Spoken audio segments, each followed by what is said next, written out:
At Hoshikawa Industries, someone addresses Ijima Hiroshi. The young man in his white work uniform stands in the office as an older man with glasses, Hoshikawa-san, drops a bombshell, telling him they're going to have to ask him to retire. Hoshikawa thanks him for his 10 years of hard work, but Hiroshi is completely stunned and asks what Hoshikawa means about him having to leave. The young man protests, pointing out that he's being asked to retire when he's still only 29 years old. Hoshikawa explains the company is currently in a bit of a financial bind right now and they're restructuring. But Hiroshi argues this is all way too sudden. He points out that he even passed on taking his leaves and did so much overtime. He asks if Hoshikawa is seriously telling him that he's going to pay back the debt he owes with spite.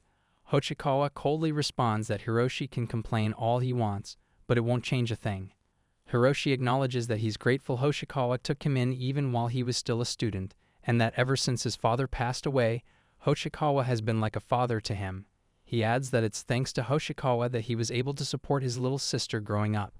Hoshikawa responds by saying that when Hiroshi's father was still around, he would often boast about how hardworking and studious his son was. He mentions that even though Hiroshi was still a high schooler, his knowledge was comparable to managers with real work experience.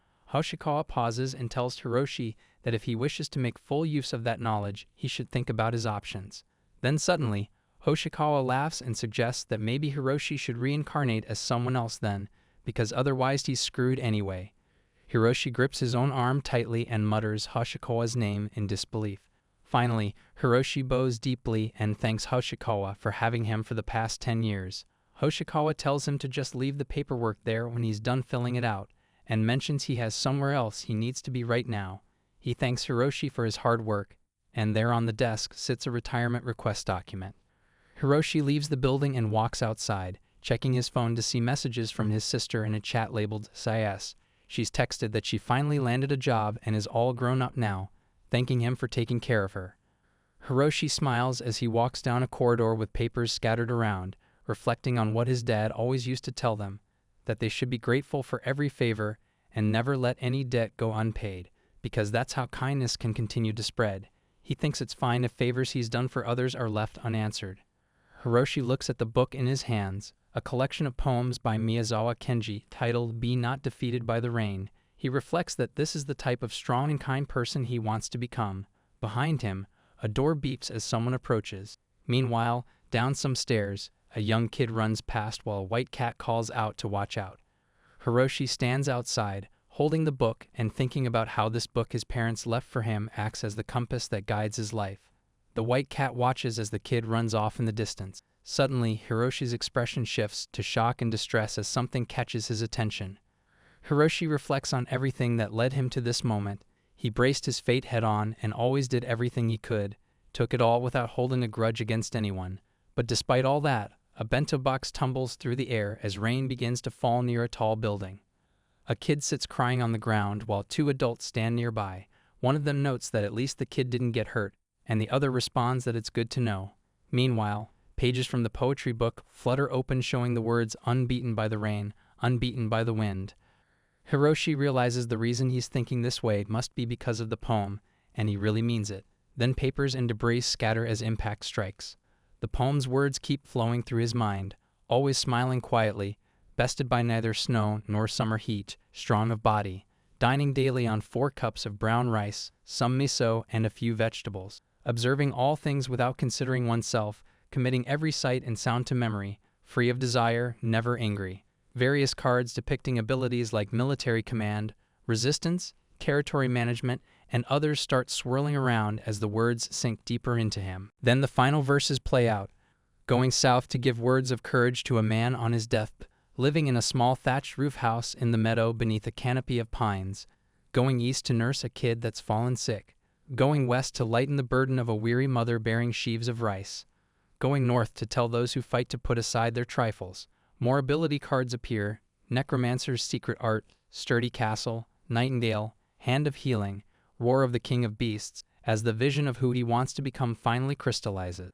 The poem's final lines echo through the moment, shedding tears in times of wandering drought, at a loss during a cold summer. Hands reach desperately toward the poetry book as the words ring out, called useless by all. Feathers drift down through the scene.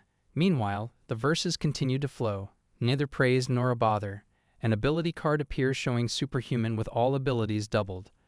Hiroshi wonders if he truly managed to become someone like that.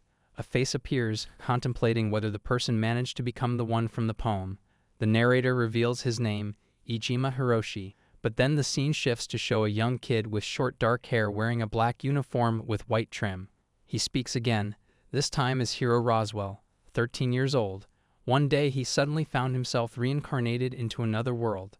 A grand cathedral stands in the background of this new world. This is Roswell, a territory of the kingdom of Asgard, and Hiro was born here as the older of twins, the eldest son of the Roswell family which rules this land. The Roswell family is a high-ranking noble house that serves as one wing of the royal knights and acts as its guardian shield. Unlike his past life, Hiro now lives a life of luxury, walking past maids in the grand halls and everything. But there's one reason why he's not wholly happy with being the next lord of this land. 3 young people stand at a window looking out over the town. A light-haired kid asks his brother what he's looking at. Hiro, the dark-haired one, responds that there's just something he noticed about the town. The light-haired brother, Marison Roswell, second son to the Roswell family, comments that while it's certainly become livelier with their birthday coming up, he wonders what the issue is. Below them, the town sprawls out with numerous carriages moving through the streets. Then Hiro points out there are way too many carriages. Hiro directs his brother's attention to the fact that those carriages are all merchants from other territories, but the returning carriages are all unloaded. This proves that the circulation of goods within their territory has stopped, and at this rate, their people won't be able to make a proper living. Marison starts to respond, but Hiro continues, noting that the head maid was concerned about it as well. Because of the shortages and inflation of goods prices, it's been getting harder and harder to procure daily necessities. A natural disaster happened the year they were born, and now the harvest period only lasts half as long as before. Marison thinks about this and asks if that's why they're only able to harvest half as much. Hiro responds that it's not exactly that simple.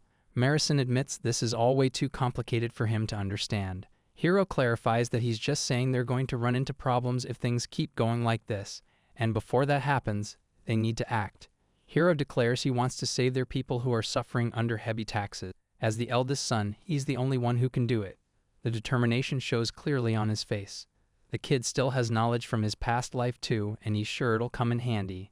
This divination ceremony will be his first step. Soon he'll be receiving his divination from the gods, which will bestow him with powers relating to governance or military command. Meanwhile, Marison swallows nervously beside him as church bells ring out across the cathedral in the distance, echoing through the town.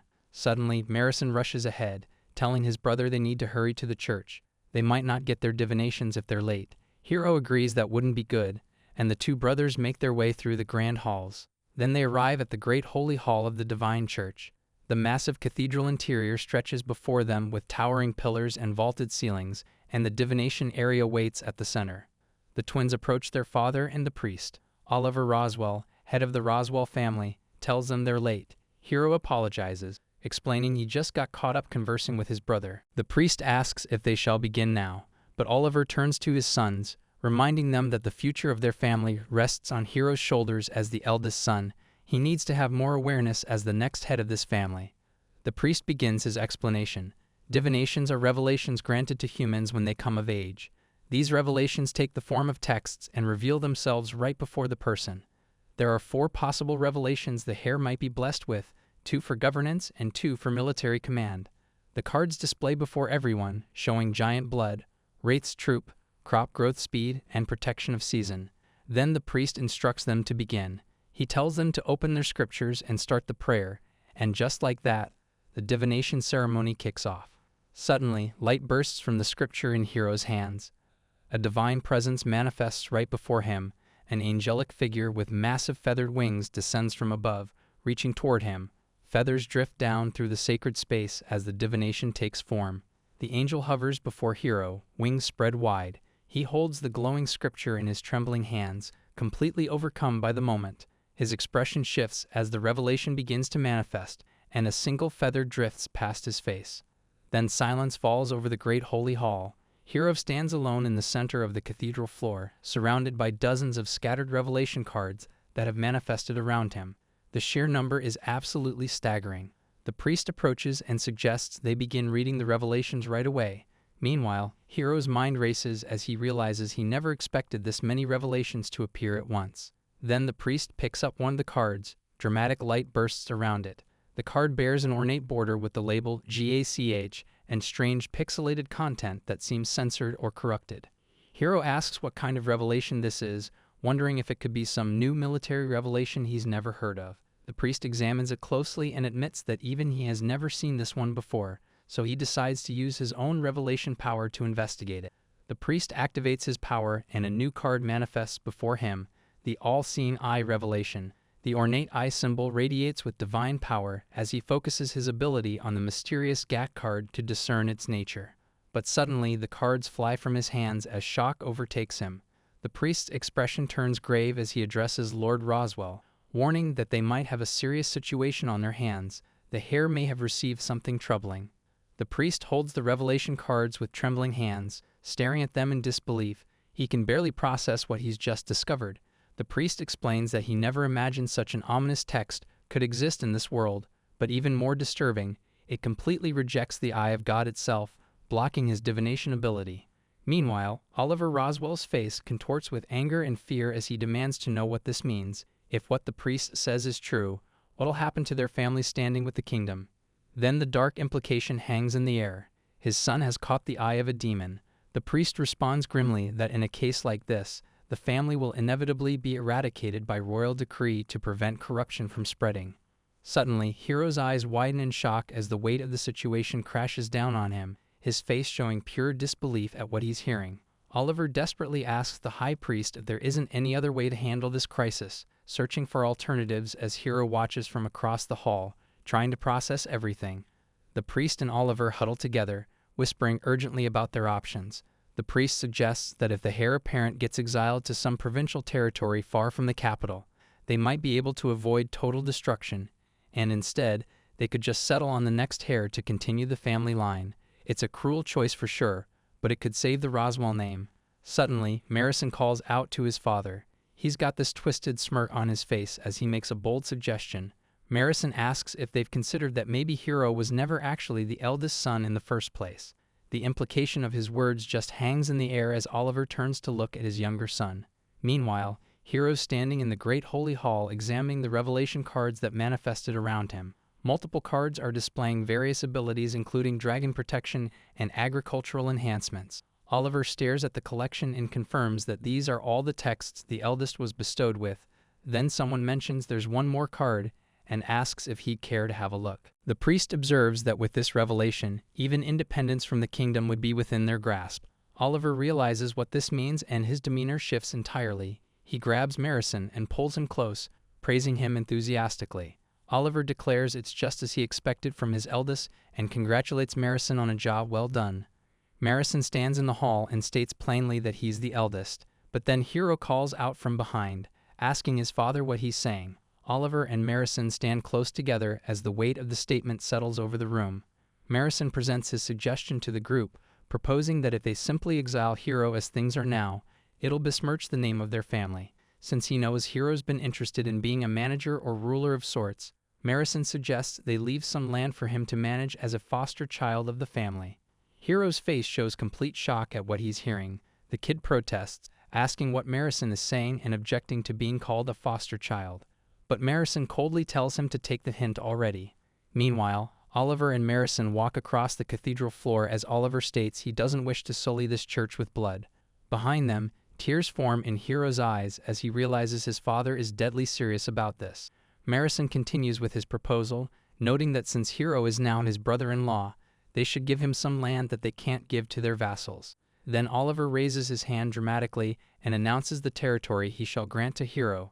The land will be the Great Demon Forest. Oliver's face is intense and sweating as he makes this declaration, and behind him, Hiro takes a step forward and clenches his fist tightly at his side. Marison humbly accepts the lordship granted to him of the Great Demon Forest. Hiro kneels on the cathedral floor before his father and brother, forced to bow as he acknowledges the territory he's been given. The priest announces that the divination ceremony of the Roswell family is thus concluded. Oliver declares they must prepare a celebration for the great revelations his eldest son has received, and now they need to get things ready. Someone tells Hiro he should hurry and prepare to set off for his new territory as well. Marison cheerfully responds to his father, and Oliver calls for Marison to come with him. As they prepare to leave, Hiro tells them he'll say this now since this is probably going to be the last time he'll see them. Marison speaks to Hiro, telling him he knows how everyone has always fawned over him just because he was born a few minutes earlier. Marison admits he's always hated his stinking guts for that, then tells him to try not to die in his own territory before bidding him goodbye. Hiro clenches his fist and declares this won't be the last, calling out to Marison directly. Meanwhile, Hiro stands alone in the cathedral, thinking about his territory management. Even in this world, his life's compass is still the same. This is where it begins. Suddenly, someone observes Hiro from a distance, noticing that weird habit he has of grabbing his arm. The person realizes why he's here and identifies him as Ijima Hiroshi.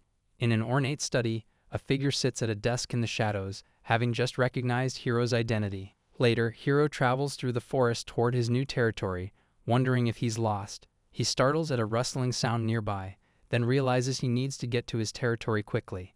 At this rate, he might just end up exactly how Marison predicted. As he travels through the forest, Hiro reflects on his new territory. The place is close to the Great Demon Forest, a dangerous area filled with monsters.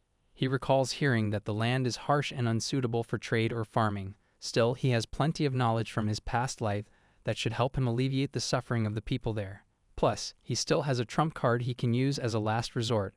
As he walks through the forest path, something catches his attention. He stops and notices something ahead of him. Then Hiro discovers a young girl with light-colored hair collapsed on the ground, breathing heavily and clearly in distress. He observes that she doesn't look well at all and quickly approaches her, asking if she's all right. Hiro rushes over and asks if she can hear him, if she can move, but the girl just groans in pain as a wound on her back oozes. He examines her injury closely, realizing the wound on her back is really deep, far beyond what an amateur could treat. But there's no way there would be a doctor all the way out here in the wilderness. He pauses for a moment, then begins searching through his belongings, rummaging through his bags and looking for anything he might be able to use to help her. Hiro finds what he's looking for and holds it up, thinking to himself that this should be able to save her. He opens the container with a pop and prepares to administer the medicine to the injured girl. The item Hiro's holding is a special elixir his grandfather gave him to commemorate his birthday. This magical medicine can cure any wound or illness completely just by drinking it. The cost of just one of these elixirs is enough for a noble to live a life of luxury for a lifetime.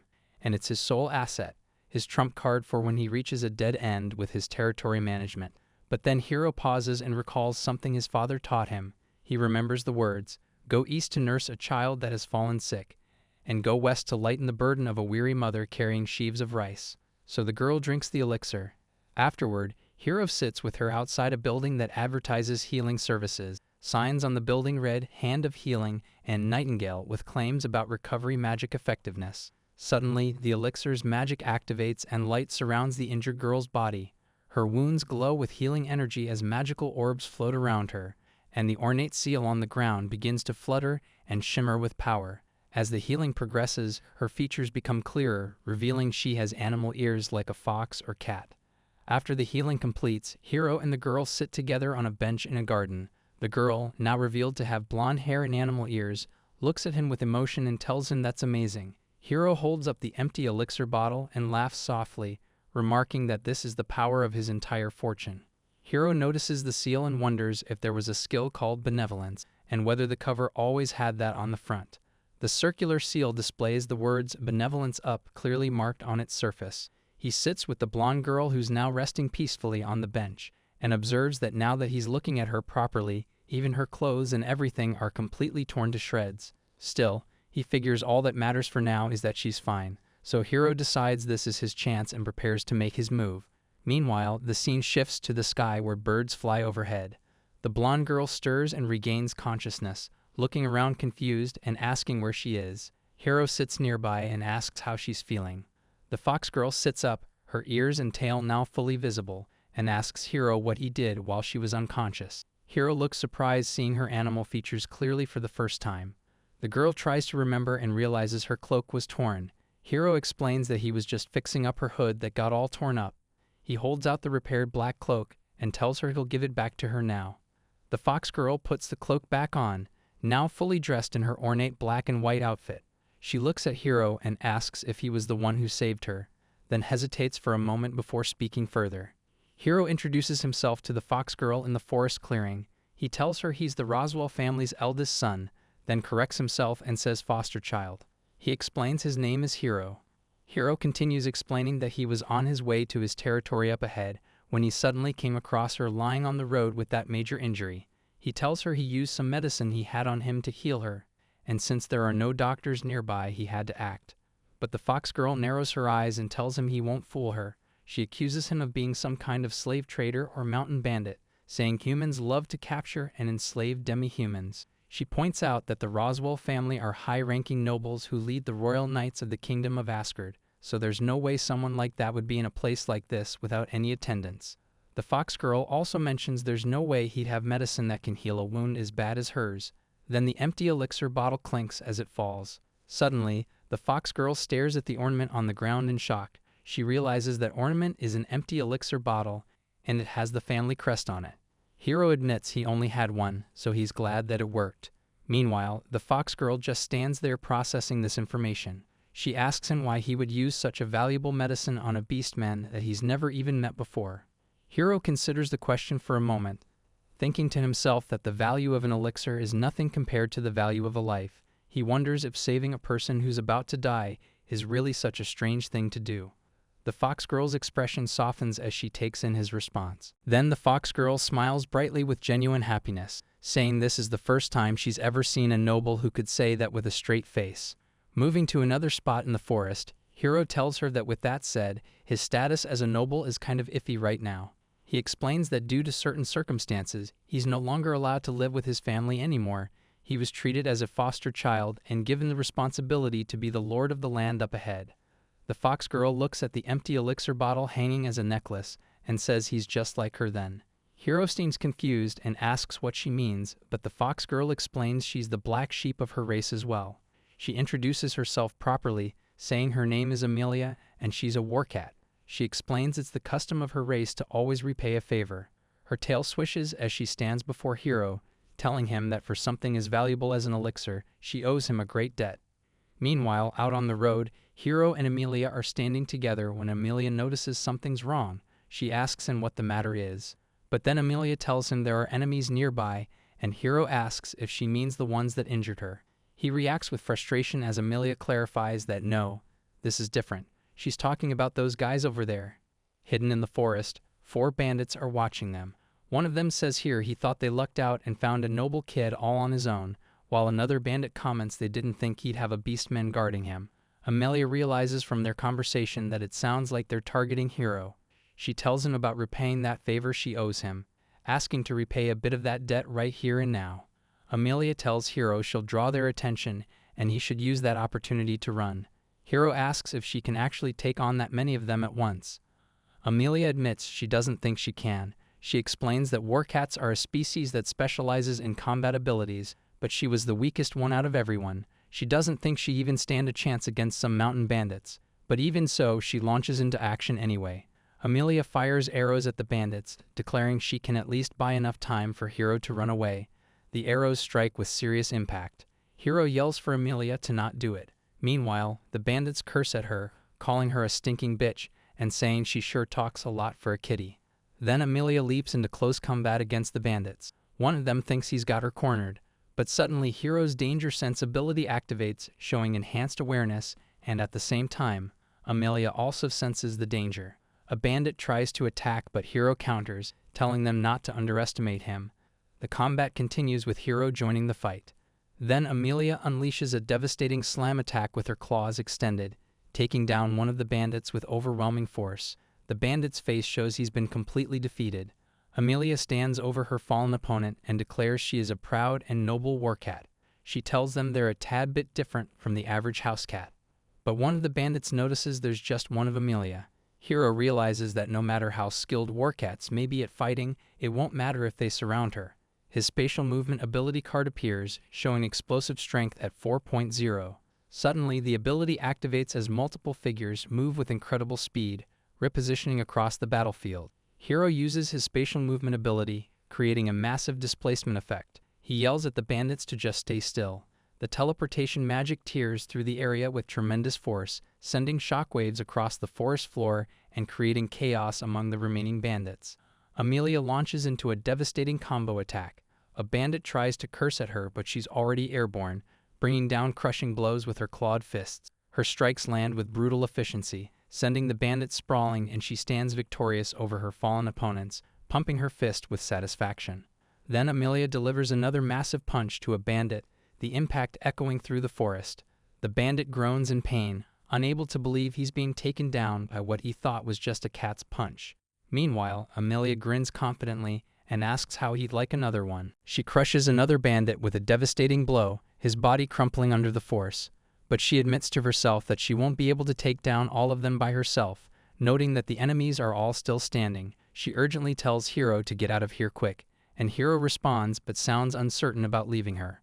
Suddenly, Amelia stands on top of the defeated bandits, looking confused. All the enemies have already been taken down. Hiro gives her a thumbs up and tells her she's pretty strong, saying she was being way too humble when she claimed she was weak and stuff. The realization hits that the battle is already over, with all the bandits unconscious on the ground.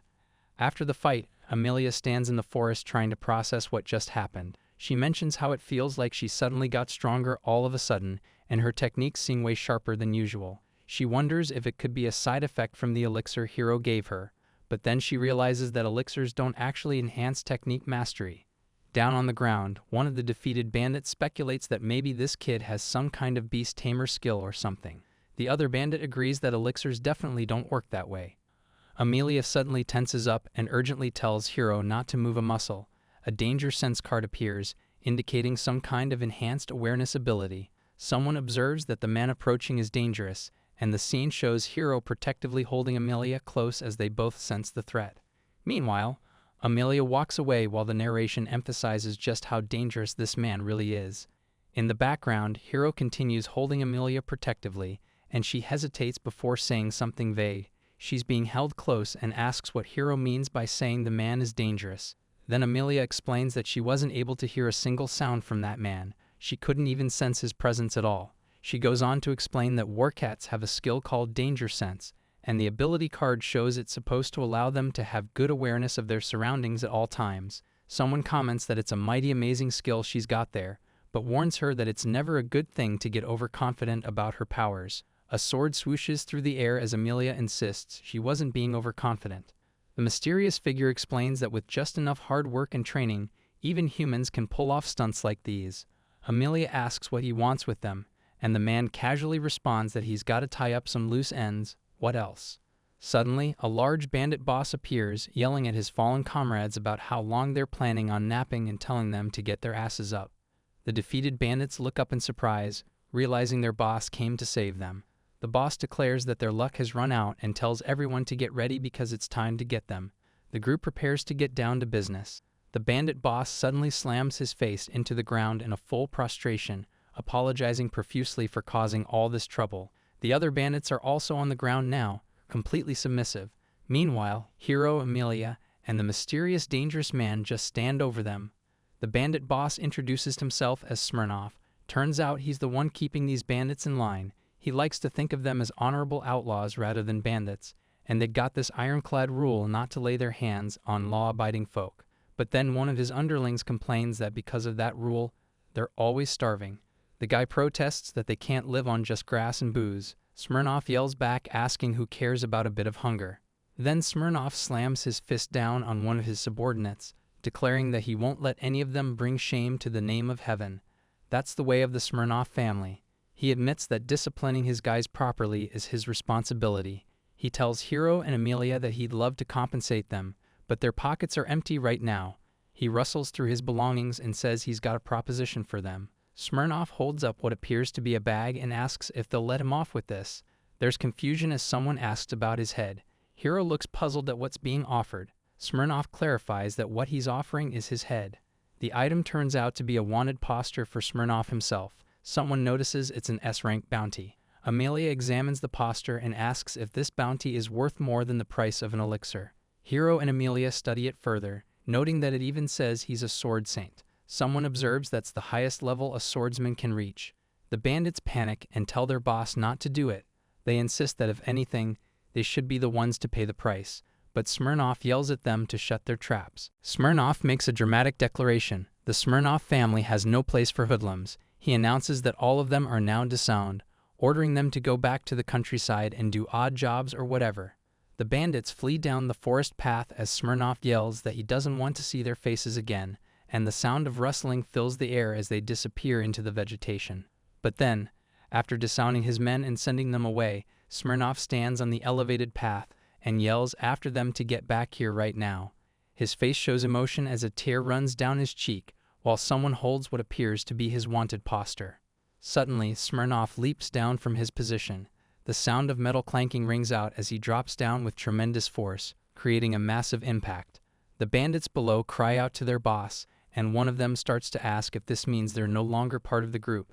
Then Smirnoff's expression shifts to shock and disbelief. He can't believe what he's seeing. Standing before the group is a massive minotaur, towering over them with a huge battle axe in hand. Someone recognizes the creature as a minotaurus and wonders why the hell there's one here.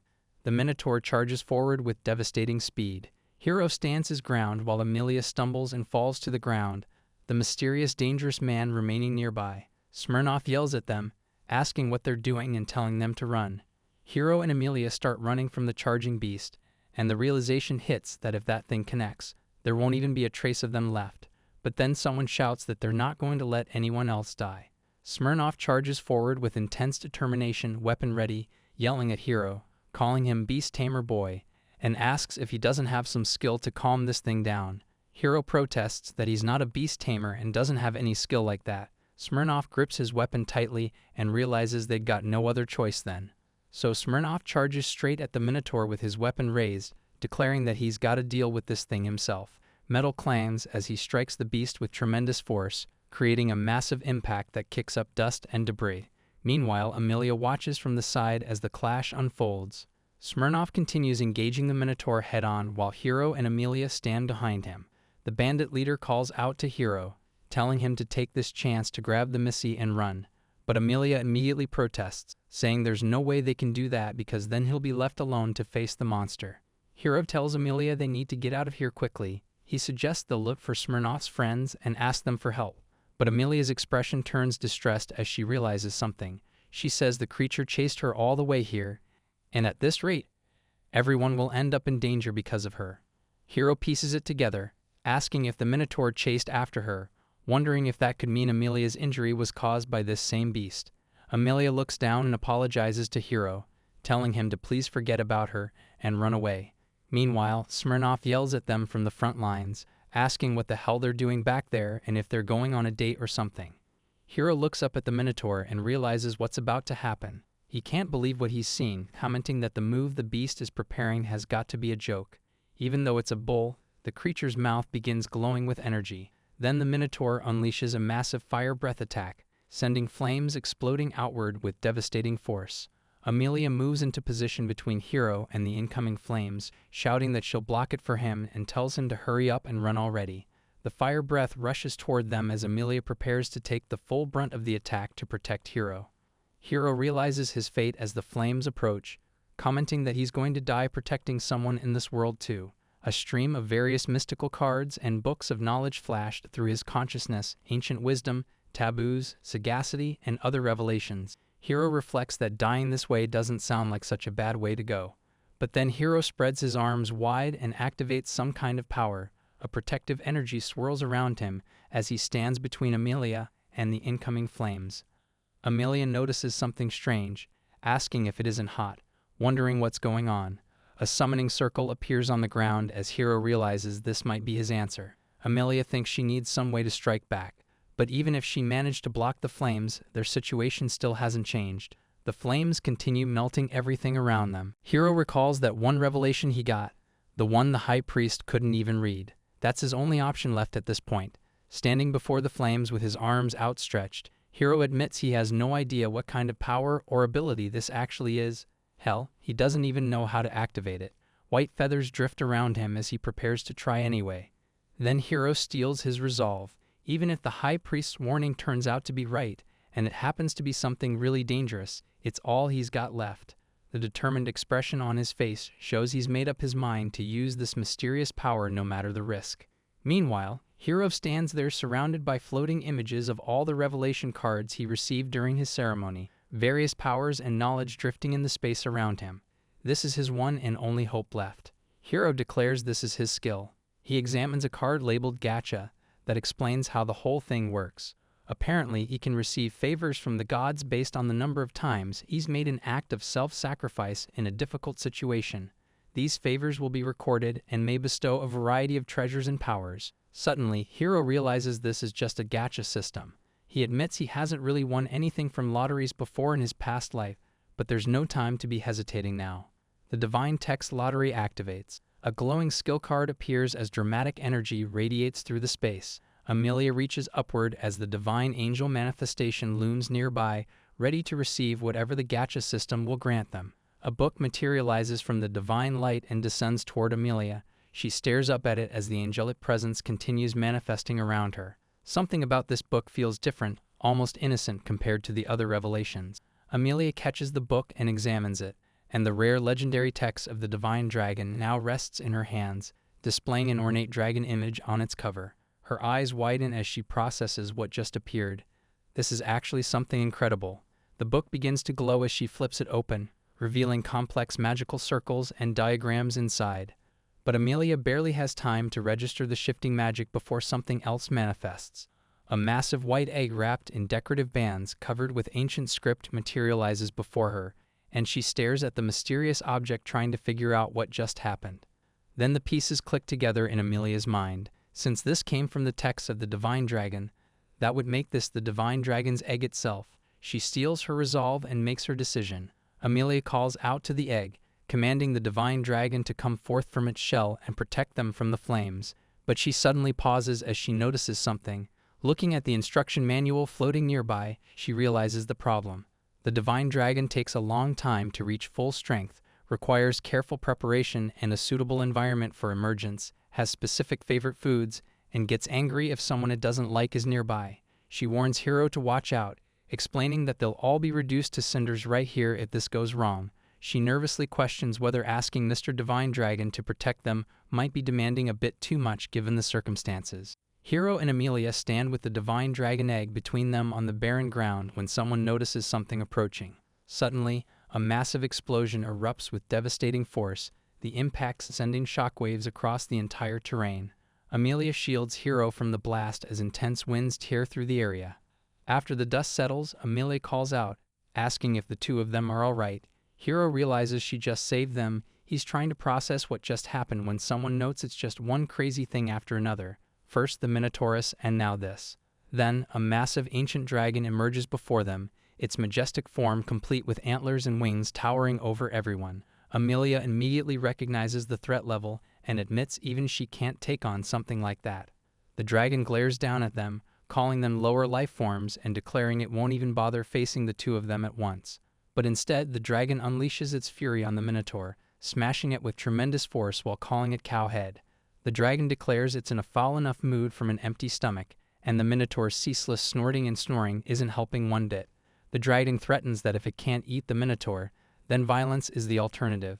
It notes something smelled good, perhaps because parts of the cow creature got roasted by its own fire breath.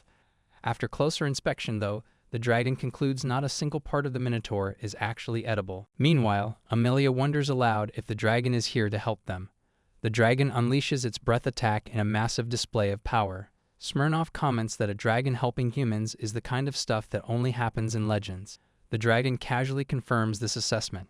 Someone questions what merit there could possibly be for a proud and noble dragon to lend aid to humans. The dragon explains it merely came because it felt the presence of one of its kind. Then suddenly, the dragon demands to know where they got that egg from. Realizing that was the presence it felt all along, Amelia awkwardly admits she didn't exactly get it, more like it came out on its own. The dragon processes this information and seems to understand the situation. The ancient dragon declares it shall take charge of the dragon egg, stating this isn't something to be left out here like this. Hero, Amelia, and Smirnoff stand before the massive creature as it makes its claim. The dragon explains the egg is a keepsake of the Divine Dragon, continuing that it would be an issue of dignity for dragons if such a thing were to fall into human hands. The ornate egg lies on the ground between them.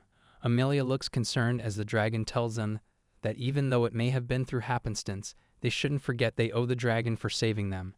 The dragon bids farewell to the human child. But then Hero suddenly speaks up, telling the dragon that egg is a power granted to him by the gods. The dragon reacts with shock. Hero asks if the dragon would allow him to take care of it instead. The dragon spreads its massive wings, rumbling with displeasure at this bold request. Amelia panics, saying this is bad. They might have crossed the line with that one. Smirnoff steps forward, declaring he'll hold the dragon off so the others can use this chance to run away as fast as they can. Someone apologizes for the situation. The dragon makes a sound and then clarifies that was just its stomach rumbling. The three adventurers just stare in confusion at this unexpected revelation.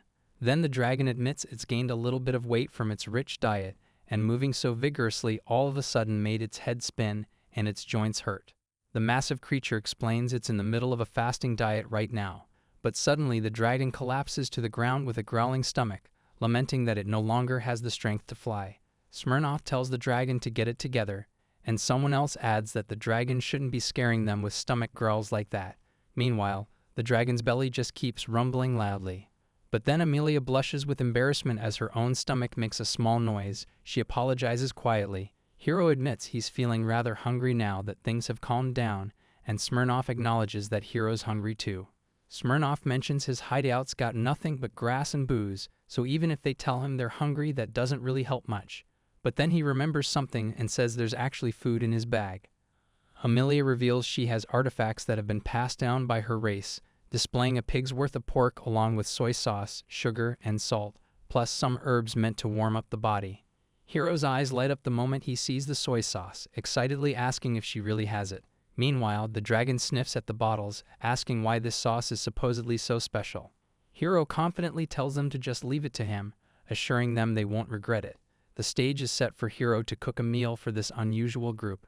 Later, the ancient dragon tears into the food with absolute delight, proclaiming the cooking is absolutely divine. Smirnoff gulps down drink after drink, unable to stop himself, while the massive dragon continues devouring the meal as the group enjoys their unexpected feast in the forest clearing. Hero presents the dishes he prepared, explaining he made a ginger fry and bandits hot pot. The ancient dragon and Amelia eat eagerly as Hero tells them he's glad it suits their tastes. Then Amelia comments that the stuff in the hot pot is so crunchy and good, asking what he used to make it. Hero holds up a slime creature and reveals he used some nearby slimes, and the dragon reacts with total shock. Hero explains that he heard from the maids it could actually be eaten, so he had them teach him how to fillet it. Despite how gross it looks, it tastes pretty good. He adds that there are literally tons of them everywhere, then tells everyone to please eat to their heart's content. Meanwhile, someone mentions there's something they wanted to ask the two of them. Smirnoff asks what brings them here, noting this place is a dangerous area that even adventurers avoid. It's not exactly a place for a noble to be taking a casual stroll. Hero explains he was on his way to his territory up ahead, and on his way there he just happened across Amelia collapsed on the roadside. When asked what happened, Amelia responds that she's the black sheep of her race and kind of wanted to challenge herself or something like that. Hero asks if it could be that she was taking on that minotaurus as that challenge, and Amelia admits he could say that. Hero tells her it's a good thing he had an elixir on him, explaining that's how she ended up so badly hurt. Suddenly, Smirnoff freaks out, asking if Hero is telling him he actually used an elixir on a collapsed beastman he doesn't even know. He demands to know how Hero even got something that valuable to begin with, and Hero answers it was a gift from his grandfather. The dragon recognizes that's one of the great noble families who represent the kingdom, noting it seems like Hero has his own circumstances. Hero explains that since he was born as the eldest son of the Roswell family, he didn't get the skills he was supposed to get, so his family decided to make his little brother the heir instead. He was made the foster child and given lordship of the great forest. Smirnoff comments that it's an exile in all but name, not an uncommon story among nobles, but Hero has got luck on his side at least. Smirnoff adds that taking his head will be more than enough of an accomplishment to earn back Hero's heirship. But then Hero tells them he doesn't plan on going back though. He adds that he's not taking Smirnoff's head either. Smirnoff questions why not, pointing out there's literally nothing Hero can do when he's basically dirt poor. But Hero responds that he'd gladly stay poor if the alternative is selling out the man who just saved his life. Then someone tells Hero to look. There's a limit to how nice he can be to others. They add that he'll never be able to gain anything that way, but Hero simply says that's fine. Hero explains he wants to be a person who can reach out to those in need and choose another's happiness over their own. He repeats it again. That's the kind of person he wants to be. Smirnoff grins at this and declares they got one hell of a nice guy here. Meanwhile, someone asks what about the girl? Is she tagging along with Milord over here? Amelia confirms she is, saying she's going to pay Hero back little by little for that elixir. Someone addresses him as Lord Hero in that case. Then Smirnoff asks how about they become Hero's underlings as well. He explains they're more than capable of taking any jobs that need muscle. He adds they may be bandits right now, but they're a sincere bunch at heart and he's sure they'll be able to serve Hero well, Milord. Someone mentions their fists too if it comes to that. Hero agrees but tells them no violence or stealing. Okay. Smirnoff responds that goes without saying, and the two shake hands while various cards showing castle diagrams and other information float around them. The scene shifts as they sway together. Meanwhile, the ancient dragon asks if Hero is leaving him out of all of this. Amelia notices they stink of alcohol, but the dragon keeps going, telling Hero he must say, Hero has enamored him with his cuisine. He adds so much so that he might just allow Hero to take care of the egg of the divine dragon. The dragon declares he thinks that makes the two of them sworn friends, asking if he's wrong. Hero responds if he says so, ancient dragon. The dragon says he looks forward to many more delicious dishes from Hero. Hero responds he'll try to make something healthier next time, but then a card suddenly appears dramatically, showing the Ring of Health. Someone reacts in surprise at what this is. The ancient dragon stands before Hero, his massive form towering over the young lord. The dragon explains that the fog in his mind is gone and his body feels rejuvenated all of a sudden, even his joints have stopped hurting. He continues, saying it's as if he's 1,000 years younger, and furthermore, his senses have become sharper than before. Then the ancient dragon spreads his wings, declaring he feels like he can eat another 1,000 servings of that ginger fry right now. He announces he's off to hunt some demon boars and tells Hero he'll leave the cooking to him. The dragon powers up dramatically, feeling the surge of energy coursing through his body, and Hero just watches as the rejuvenated ancient creature prepares to take flight. Hero panics, yelling that he doesn't have enough seasonings to make 1,000 servings, and someone asks if that's really what he's worried about right now. Later on, the group stands together looking at the path ahead. Someone comments there's still a ton of stuff they can't make heads or tails of, but one thing's crystal clear. Hero's niceness knows no bounds. Smirnoff grins at Hero, calling him their new boss. He says things are gonna get a lot more fun from now on, and he'll be counting on Hero. Amelia reacts with surprise, asking what Smirnoff means by boss, and Hero responds that he's a lord, not the boss of a group of bandits. But the bandits celebrate anyway, lifting Hero up and carrying him enthusiastically. The whole group heads out together through the forest, the bandits treating Hero as their new leader despite his protests. A voice calls out from the shadows, saying it's been a long time and addressing Smirnoff by name. Then a mysterious cloaked and armored figure appears alongside Hero, stating plainly that they've come to take Smirnoff's life. The confrontation becomes clear as the mysterious figure and Hero stand facing the direction where Smirnoff and his group are visible in the distance. Smirnoff responds to the threat, telling Richard he doesn't mince words, but adds that he didn't call for a Dark Guild bounty hunter, questioning why Richard has even appeared. Suddenly, Hero realizes the Dark Guild is involved, recalling how he'd heard his father mention them before. They're a secretive group that takes on jobs that can't be done openly: assassinations, robberies, kidnappings, even torture.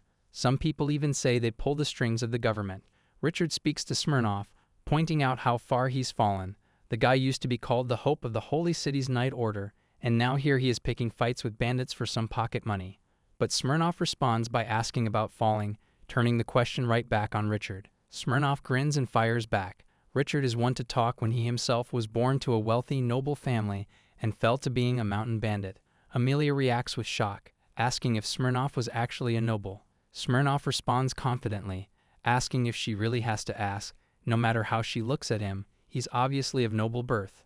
The others react to this revelation. Meanwhile, Amelia thinks to herself that no matter how she looks at him, he looks like a bandit. Someone whispers they thought he was a savage, and someone else says they'll remember that. Then Smirnoff explains his backstory. It's not like he fell anyway. All those nobles lining their pockets with heavy taxes just rubbed him the wrong way, so he was the one who broke ties with his family. Richard says the reason doesn't matter. Smirnoff is going to die here anyway. But Smirnoff responds confidently, saying it won't be as easy as Richard thinks since he's got a warcat on his side. Then a new voice approaches, saying they thought they heard a familiar voice. The voice asks about a warcat. Suddenly, a white-haired warcat appears, greeting Amelia. The newcomer says it's been a while. Amelia looks shocked and completely unable to respond. The white-haired warcat says so this is where Amelia's been. She asks if Amelia could have some reason for being here, prompting her to say something. The white-haired warcat suggests that maybe Amelia came looking for the ruins in the Great Forest, where their race's treasure Artemis's bow is kept. The warcat then mocks Amelia, telling her she failed. Of course, the weakest and most useless black sheep of the village wouldn't be able to succeed. After all, it can't be helped. The white-haired warcat continues, saying it's all because of those eyes of hers. Then the warcat starts reminiscing about the past, remembering back when everyone called Amelia a child prodigy with the bow. Amelia even tried to teach her like she was some hotshot. The warcat asks if Amelia remembers, then says who would have thought her eyesight would suddenly deteriorate like that. The warcat admits she actually enjoyed seeing Amelia's life get turned upside down. The white-haired warcat keeps taunting from her position on the ground, bringing up when she gave Amelia fighting lessons, saying Amelia couldn't even touch her back then. She adds that Amelia looked so frustrated during those times, and the warcat reminisces about the face Amelia made, saying it still gives her shivers when she thinks about it. Amelia reacts with shock and anger to all the mocking. Richard warns Smirnoff, calling him my lord, saying it's a bad idea and that Smirnoff would be lucky to come out alive. He explains the Dark Guild is more than some mob made out of the dregs of society. Each member is skilled enough to be a match for 1,000 soldiers, strong enough that they could be heroes if they did proper work. Then Richard reflects on when he faced Smirnoff during the Holy City's swordsmanship tournament, saying it was all he could do to even land a strike on him. Now the idiot gotten even stronger since then. Meanwhile, the white-haired warcat comments that if Hero had just charged in recklessly, that little boy would have been victim number one. Someone acknowledges that they don't call Smirnoff a sword saint for nothing. The warcat says he's got a good eye. She then makes an offer. Since they're such good friends, she'll give Amelia one chance. The white-haired warcat calls out to Amelia, saying she'll let her get one free hit. She tells Amelia to take a good look and aim for her vitals. If Amelia's real lucky, she might just be able to take her out. Amelia stares in shock at what she's seeing. But Smirnoff reassures Amelia, telling her it'll be alright and that the god of war is on their side. He pats her gently, believing she can do this in one hit. He makes a suggestion to Amelia, encouraging her. Amelia doubts herself though, saying her eyes are bad and there's just no way she can do it. Smirnoff tells Amelia she can just try to do what she can. If it doesn't work out, they can make a break for it. Amelia thanks him and says she'll do her best. Amelia steels herself and declares she's coming, and in her head, she's thinking it's just like aiming a bow, the same thing she's done 1,000 times before. She narrows her eyes, gathers her focus, and calms her heart before aiming all her power at the target. Then she releases the shot with explosive force. But the white-haired warcat catches the arrow with her bare hand, and Amelia just stares in complete shock at what just happened. She can't believe what she's seeing. There's no way, but she definitely hit her. Then the white-haired warcat collapses to the ground with a heavy thump, and someone nearby observes that beasts will be beasts, it seems. Meanwhile, Richard tells them not to get cocky after winning by chance during playtime, calling them idiot. He says the difference between him and all of them is obvious. He's going to start his massacre now. Smirnoff agrees it seems so, acknowledging it is a pretty big difference. But then Smirnoff tells Richard he'll allow him to die a swordsman's death. Richard starts to respond that he better be grateful. The two clash in a massive explosion of force, and Smirnoff reveals something crucial. When he said there was a big difference, what he meant by that was that he's way stronger. The impact of their collision shakes the entire area. Then Richard collapses to the ground in defeat. Smirnoff stands over him and yells that this coward fighting style is how bandits fight. Suddenly, Hero Roswell appears on the scene, arms crossed and smiling confidently. He laughs and introduces himself as the new lord of the Great Forest. Someone mutters that this is a bunch of bullshit.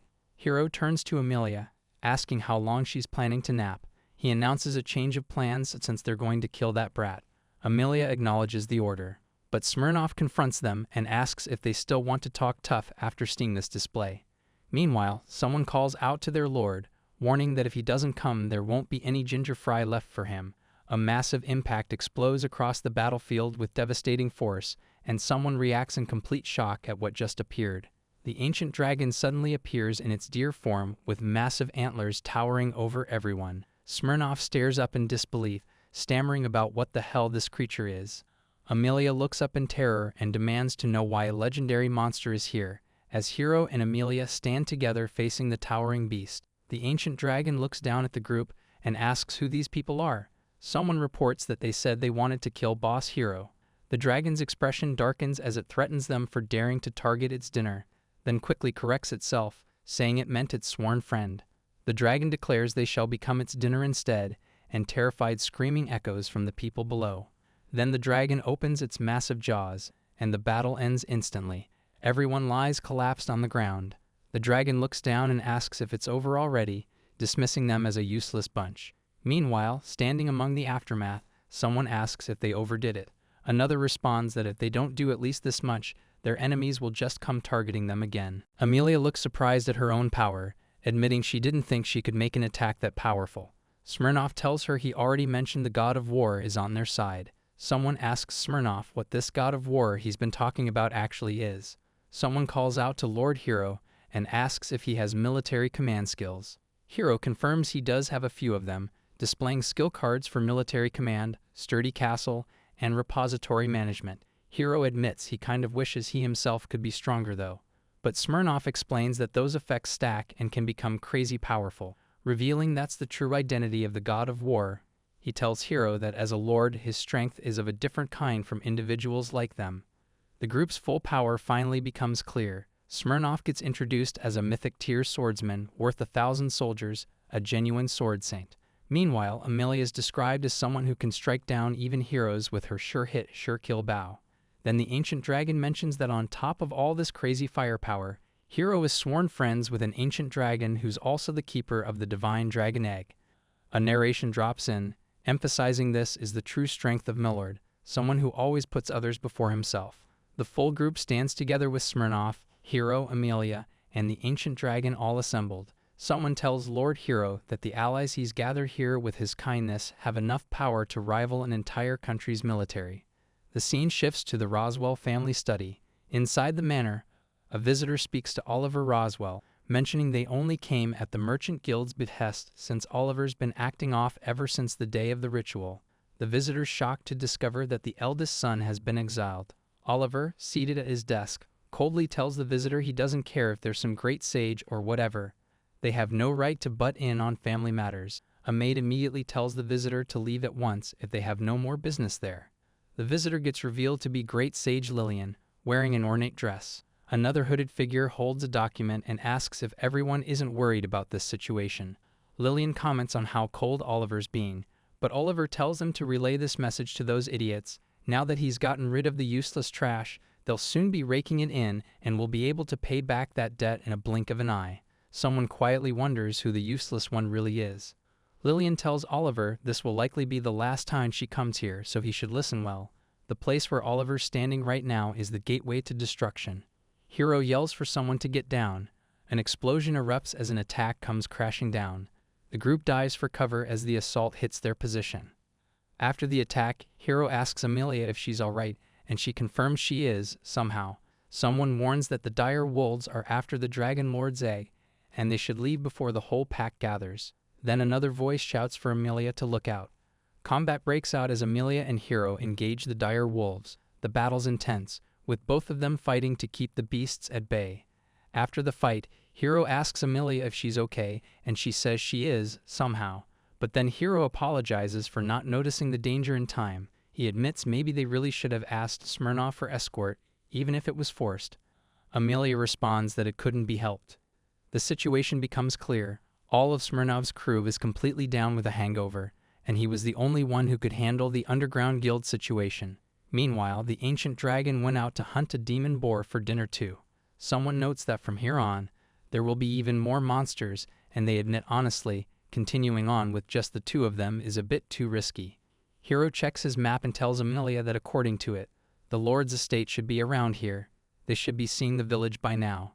Then Amelia spots something and calls out to Hiro to look, wondering if that could be the roof of the mansion visible through the trees. The two approach the structure through the overgrown forest, and Amelia expresses relief that they can finally take a proper rest. Hiro agrees. But then Hiro asks if they can actually enter, and Amelia thinks maybe they can. The mansion comes into full view, a large estate heavily overtaken by vegetation, and clearly deteriorating. The scene reveals the full extent of the ruin. There's no village, no people, and even the mansion is completely wrecked. Hiro had heard this was a harsh land, but the reality is still pretty shocking. As they approach the ruined gate, disbelief sets in. Being appointed as a lord of a ruined territory seems impossible. Hiro stammers that there's no way that's actually true, right? They examine the entrance, and Hiro suggests they head inside for now. Looking at the family crest shield on the wall, he realizes that unfortunately, it looks like this is the right place. He admits it would be a relief if it wasn't. Inside the mansion, the deterioration is extensive. Hiro and Amelia enter the interior space and take in the damage. The place is completely in ruins. Hiro hopes there's at least one room they can still use. Then they find a particular room where a giant tree from out back has grown into it. Despite the intrusion, this room is somehow in better condition than the rest. Hiro theorizes that maybe the tree shielded it from wind and rain. Strangely enough, this room is still clean. Amelia suggests they make this their base, and they can place the dragon egg safely here too. Hiro notices something tucked away in the hollow of the tree and asks what it is. He identifies it as magic ore, the kind that's used for fuel. Amelia wonders why something like this would even be out here. Hiro speculates that maybe someone stayed here overnight and just left it behind, though he admits it's pretty hard to imagine someone actually camping in a place like this. Still, they should gratefully put it to use. Hiro picks up the magic ore. It's been a while since he's used something like this, so he's feeling a little nervous about it. Meanwhile, Amelia notices that Hiro can use magic too. Inside the mansion, the two walk through the tiled hallways as Hiro admits he knows this might sound rude to bring up. He explains that he learned some magic as part of his noble education, but he can only use basic lifestyle magic. Then Hiro demonstrates his fire magic, flames erupting around him in the ruined room. Amelia's tone turns serious as she tells Hiro that nobles are capable of sacrificing even their own children. His father must have known the state this land was in, and yet he appointed Hiro as lord anyway. She describes it like wrapping a death sentence in a convenient lie. Hiro's expression hardens and he tells Amelia she must never say something like that.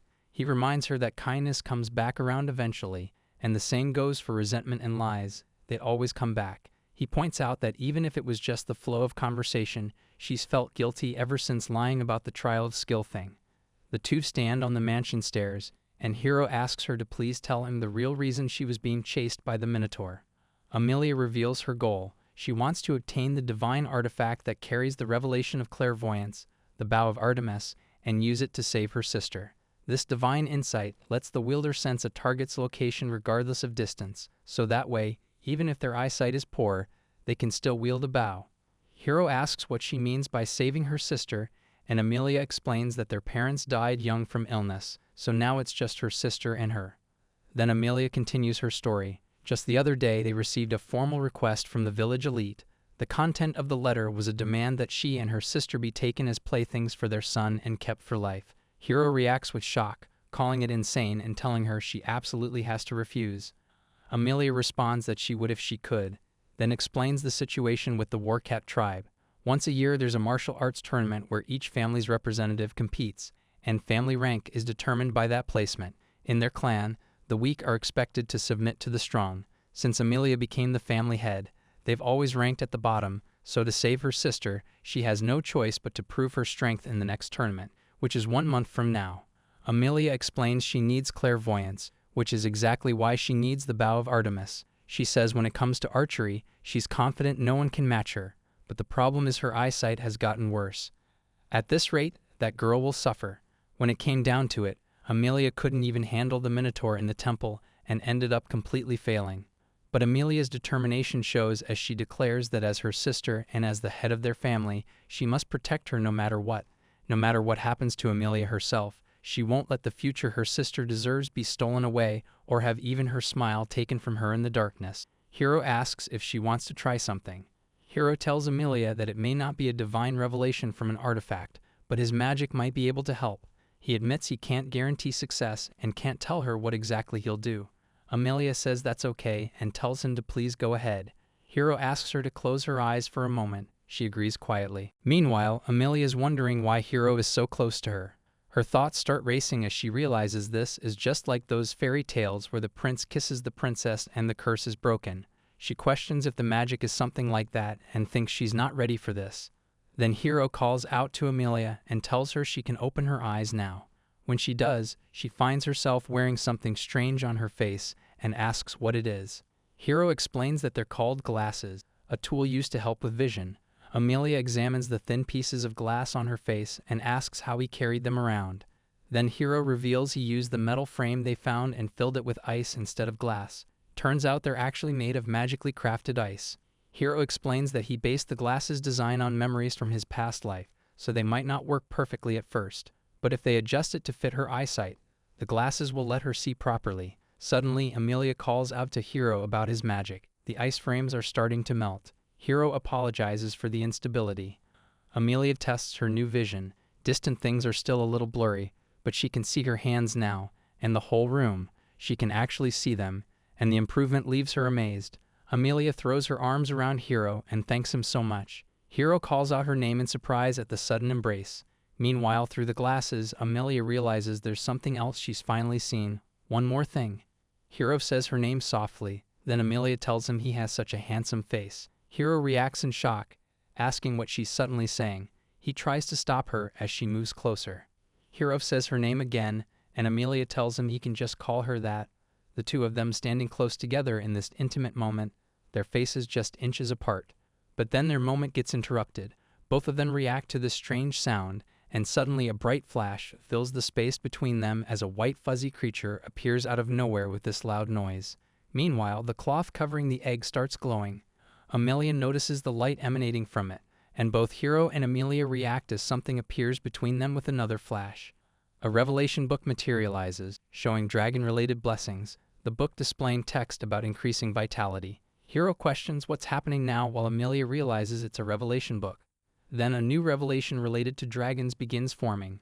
The two revelation books start merging together, combining their power as the book skews into a completely new revelation.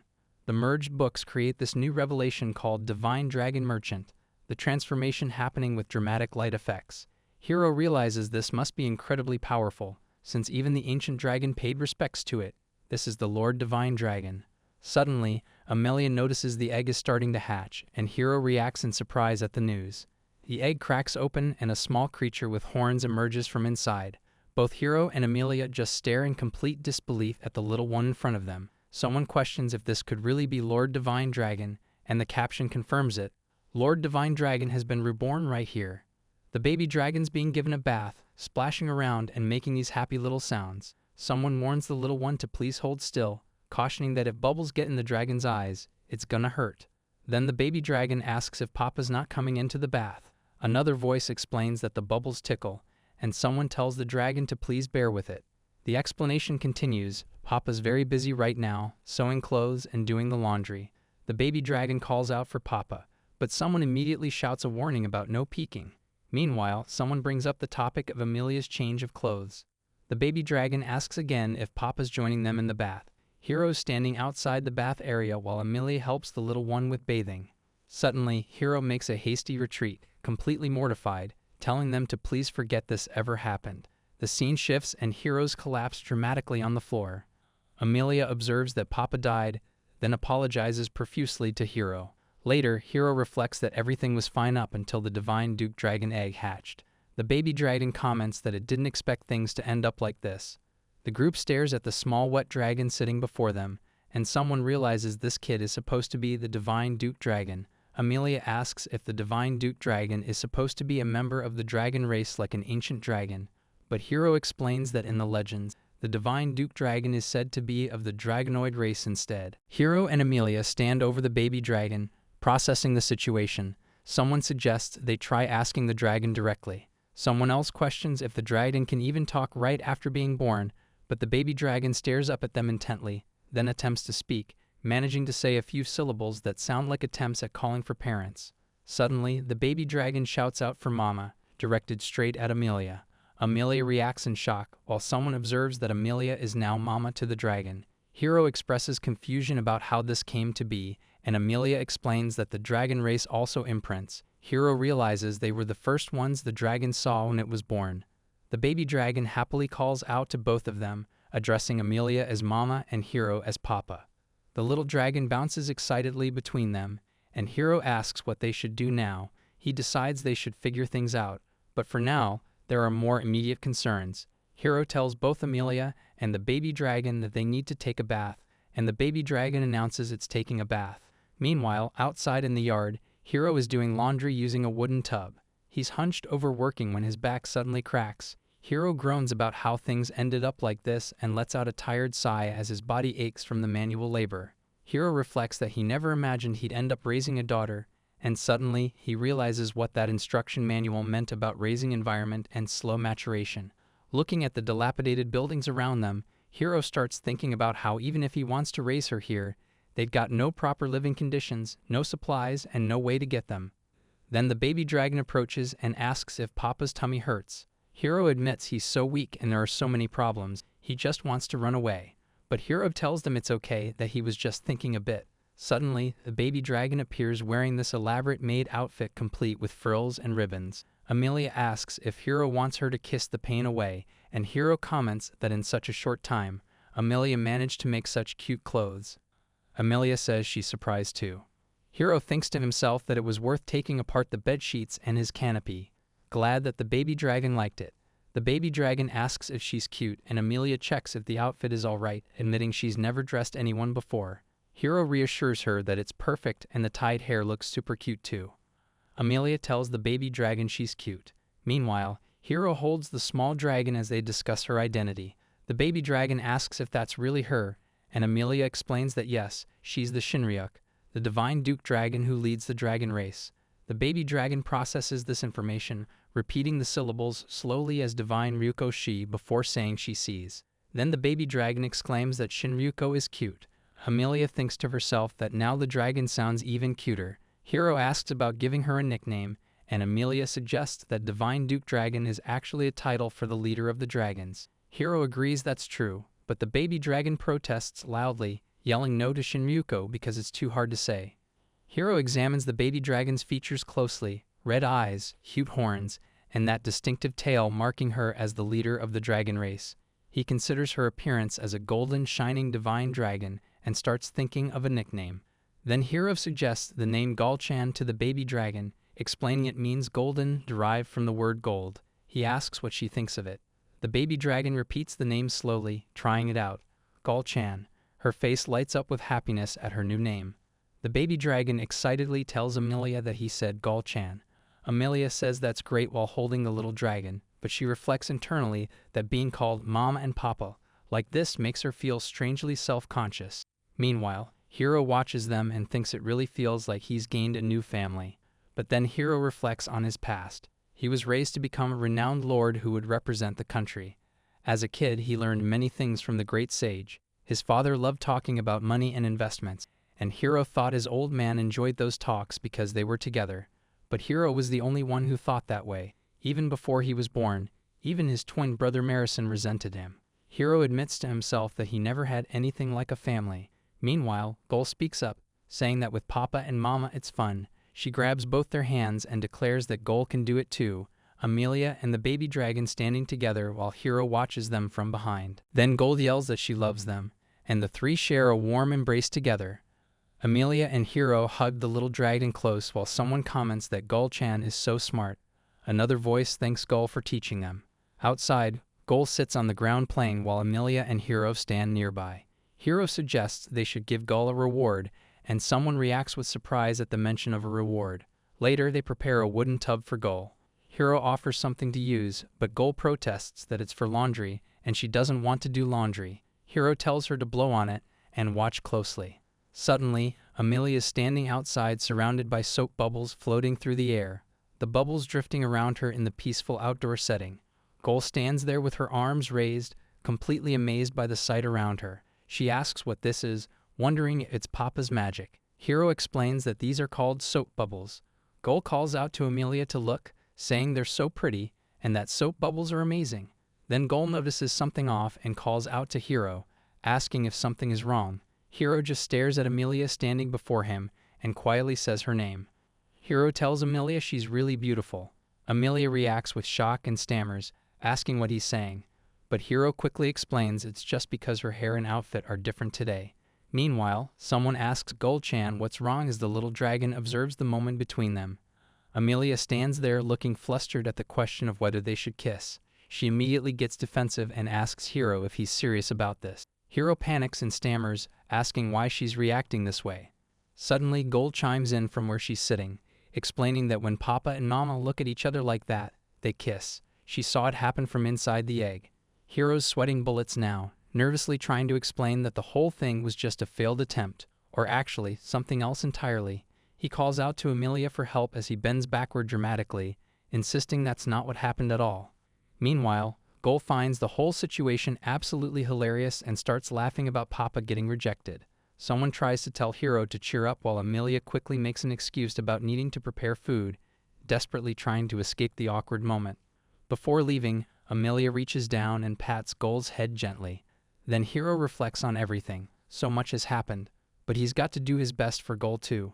He pats the little dragon's head while thinking about his goal, determined to make this territory into a place where people can actually live happily. Gold responds enthusiastically, saying she'll laugh lots because it's so much fun with Papa.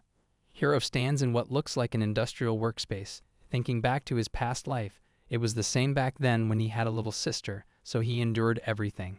When there's something to protect, people grow stronger and find a reason to live.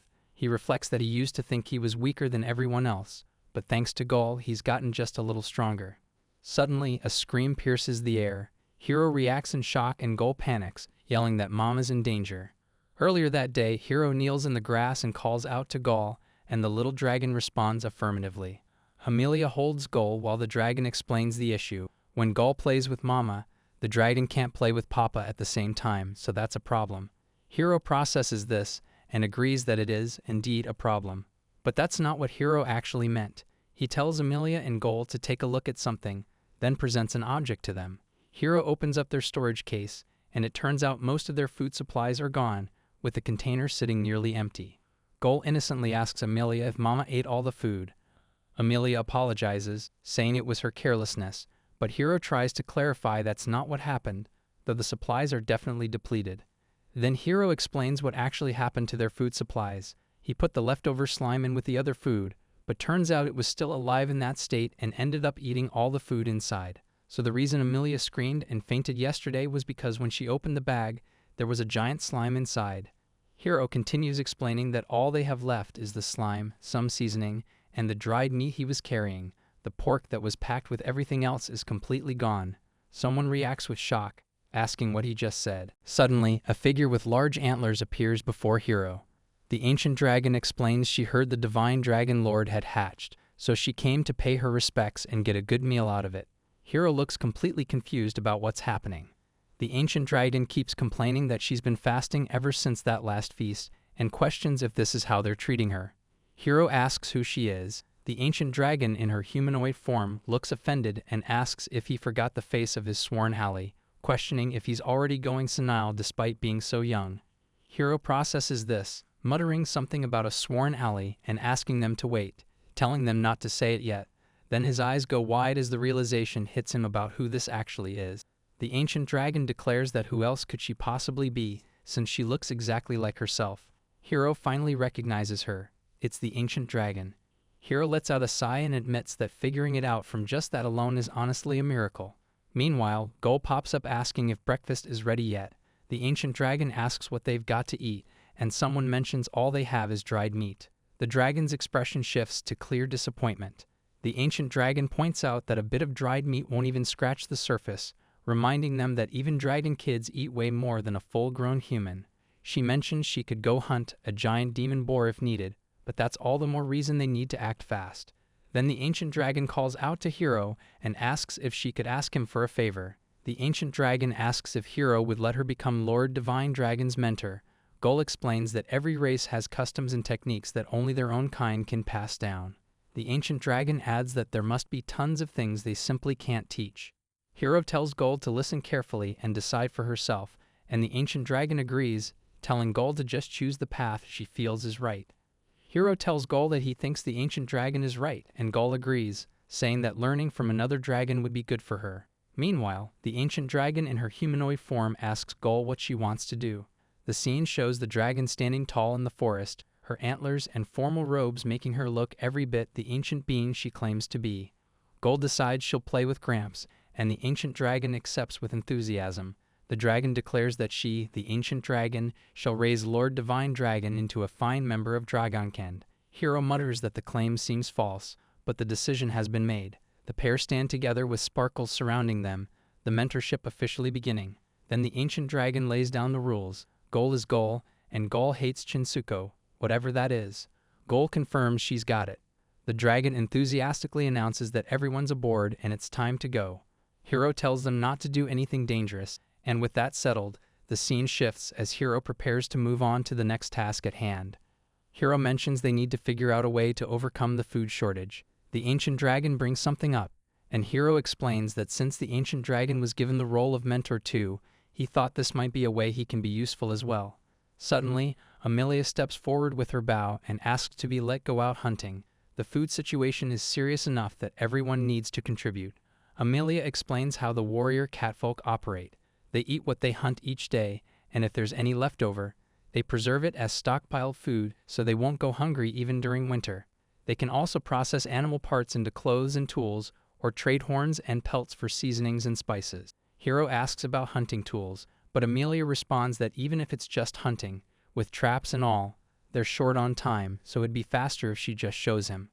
Amelia tells Hero she'll show him the simplest kind of trap first. All they need are some vines and sticks since it's the first hunting method children learn. She explains that the warrior catfolk always source their materials on site because animals might detect the trap by smell. There's a game trail nearby, so they'll place the trap there. For the rope, they braid vines growing around the estate, and they use tree branches to set the trap, so that's all the prep needed. Meanwhile, Amelia points out the game trail ahead that leads from the Vilewood, warning that there could be some seriously dangerous creatures lurking around this area. Hero mentions he checked the area before they gathered and didn't sense anything dangerous, so it should be fine. Amelia feels relieved by that, adding that if it's a nearby forest, they might even be able to forage for wild vegetables too. Still, she warns that they shouldn't let their guard down. After a bit, Amelia finishes setting up the trap. She mentions she'd like to set the same trap in about 3 more spots along the animal trails. Hero observes that she looks like she's having fun. Amelia thinks to herself that maybe she can finally be of some help to Hero, then tells him to please get the glasses ready. Hero asks what she's going to do. Amelia says she's aiming for that, pointing at a white bird perched on a branch in the distance. She wishes she had a bow right now. Hero wonders how she plans to hit it from this distance. Amelia says she'll be using this today, holding up a braided sling. Turns out the cat-eared tribe specializes in slings, and it's one of their signature weapons, powerful enough to take down big game. For something like a bird though, even a small stone is enough, so she adds that just in case, she'll go easy with her throw. Amelia spins the sling and releases. The stone flies through the air and strikes the bird with devastating accuracy, taking it down in a single hit. The stone from Amelia's sling flies through the air and connects with devastating force, and the white bird gets absolutely destroyed mid-flight, feathers exploding everywhere as the projectile tears through it with brutal efficiency. Amelia looks exhausted and distressed while Hero stares in shock. She notes that kind of power from just a small stone is insane. Hero agrees it's a good thing she didn't throw it at full strength. The bird lays there knocked out but still alive, not completely obliterated, and Hero feels relieved their precious food supply didn't get blown to bits. He clenches his fist, realizing he needs to practice and get a feel for controlling his own strength after receiving his divine revelation boost. Meanwhile, back at the house, Goal calls out from the rooftop for her mama and papa. Hero and Amelia spot her up there and wonder what she's doing. Goal excitedly tells them to watch, saying she just learned something really cool. Goal takes a deep breath and unleashes a massive roaring attack. The energy explodes outward with devastating force while Amelia watches from below in complete shock. Then the attack slams into the ground with catastrophic impact, and massive explosions tear through the area with radiating beams of destructive energy, sending up huge clouds of dust and debris everywhere. When the smoke finally clears, it reveals the aftermath. Multiple enormous craters have been blown straight through the forest canopy, leaving massive holes in the tree cover. The ancient dragon, now in humanoid form, wearing traditional flowing robes, asks Lord Hero how that was and declares this is the result of Goal's training. Meanwhile, down on the ground, Goal lays there completely exhausted after that massive energy expenditure. The ancient dragon observes that she can already use the dragon tribe's ultimate technique called Annihilating Roar, noting this is exactly what they'd expect from the future leader of the dragon tribe. Suddenly, Gol runs up excitedly, telling Hiro that was amazing. Hiro responds that if it was so awesome, she better praise him properly. Gol pats him enthusiastically, while Hiro breaks out in a cold sweat. He thought his entire territory was about to vanish. Someone mentions that was seriously impressive and asks if the ancient dragon taught her that. The ancient dragon appears from the shadows, and Gol strikes a proud pose, telling them they may shower her with all the praise they wish. The ancient dragon stands there in tattered robes, looking completely exhausted. Meanwhile, Gol glances over and casually tells him there's no dinner for him tonight. The ancient dragon protests, asking why it has to be like this. He defends himself, pointing out that they saw it too, that he passed down the dragon tribe's ultimate technique that can wipe out everything. But someone reminds him they did mention they're having food supply issues. Then Hiro lectures them about the severity of the situation. Even wild vegetables are considered a luxury in his domain. He asks if they realize how many days' worth of food vanished with that one strike. As the lord of this land, he can't overlook this matter. Gol protests that the punishment seems a bit too harsh and asks where that usual soft-hearted lord of theirs went. But Hiro remains firm, saying what's wrong is wrong, and if he lets this slide, his domain will fall into ruin. The ancient dragon will take responsibility as the appointed mentor. Gol turns to the ancient dragon, asking him to say something. The ancient dragon just looks away awkwardly. Later, Gol points at the collapsed ancient dragon and cheerfully announces she'll eat all of Grandpa's food, so he doesn't need to worry. The ancient dragon just lies there in defeat. Somewhere nearby, an observer notes that a lord taking up a post in a remote region like this could turn into a very profitable opportunity. Meanwhile, a female figure with fox ears and elaborate armor approaches through the frontier lands, moving past the trees toward the buildings in the distance. Hiro sits near a tree and tells Amelia she looks like she's doing well. Up in the tree, Amelia looks happy with her new glasses, noting that thanks to them she can see far distances really clearly now. There shouldn't be any problems with next week's martial arts tournament. Then Gol calls out for her papa. Hiro mentions that with all the archery practice and the food they stocked up on, that helps a lot. All that's left is for the ancient dragon to bring the staple food they requested, then they'll be all set. Suddenly, an unseen character calls out asking if Hiro is okay. Hiro responds that was tough.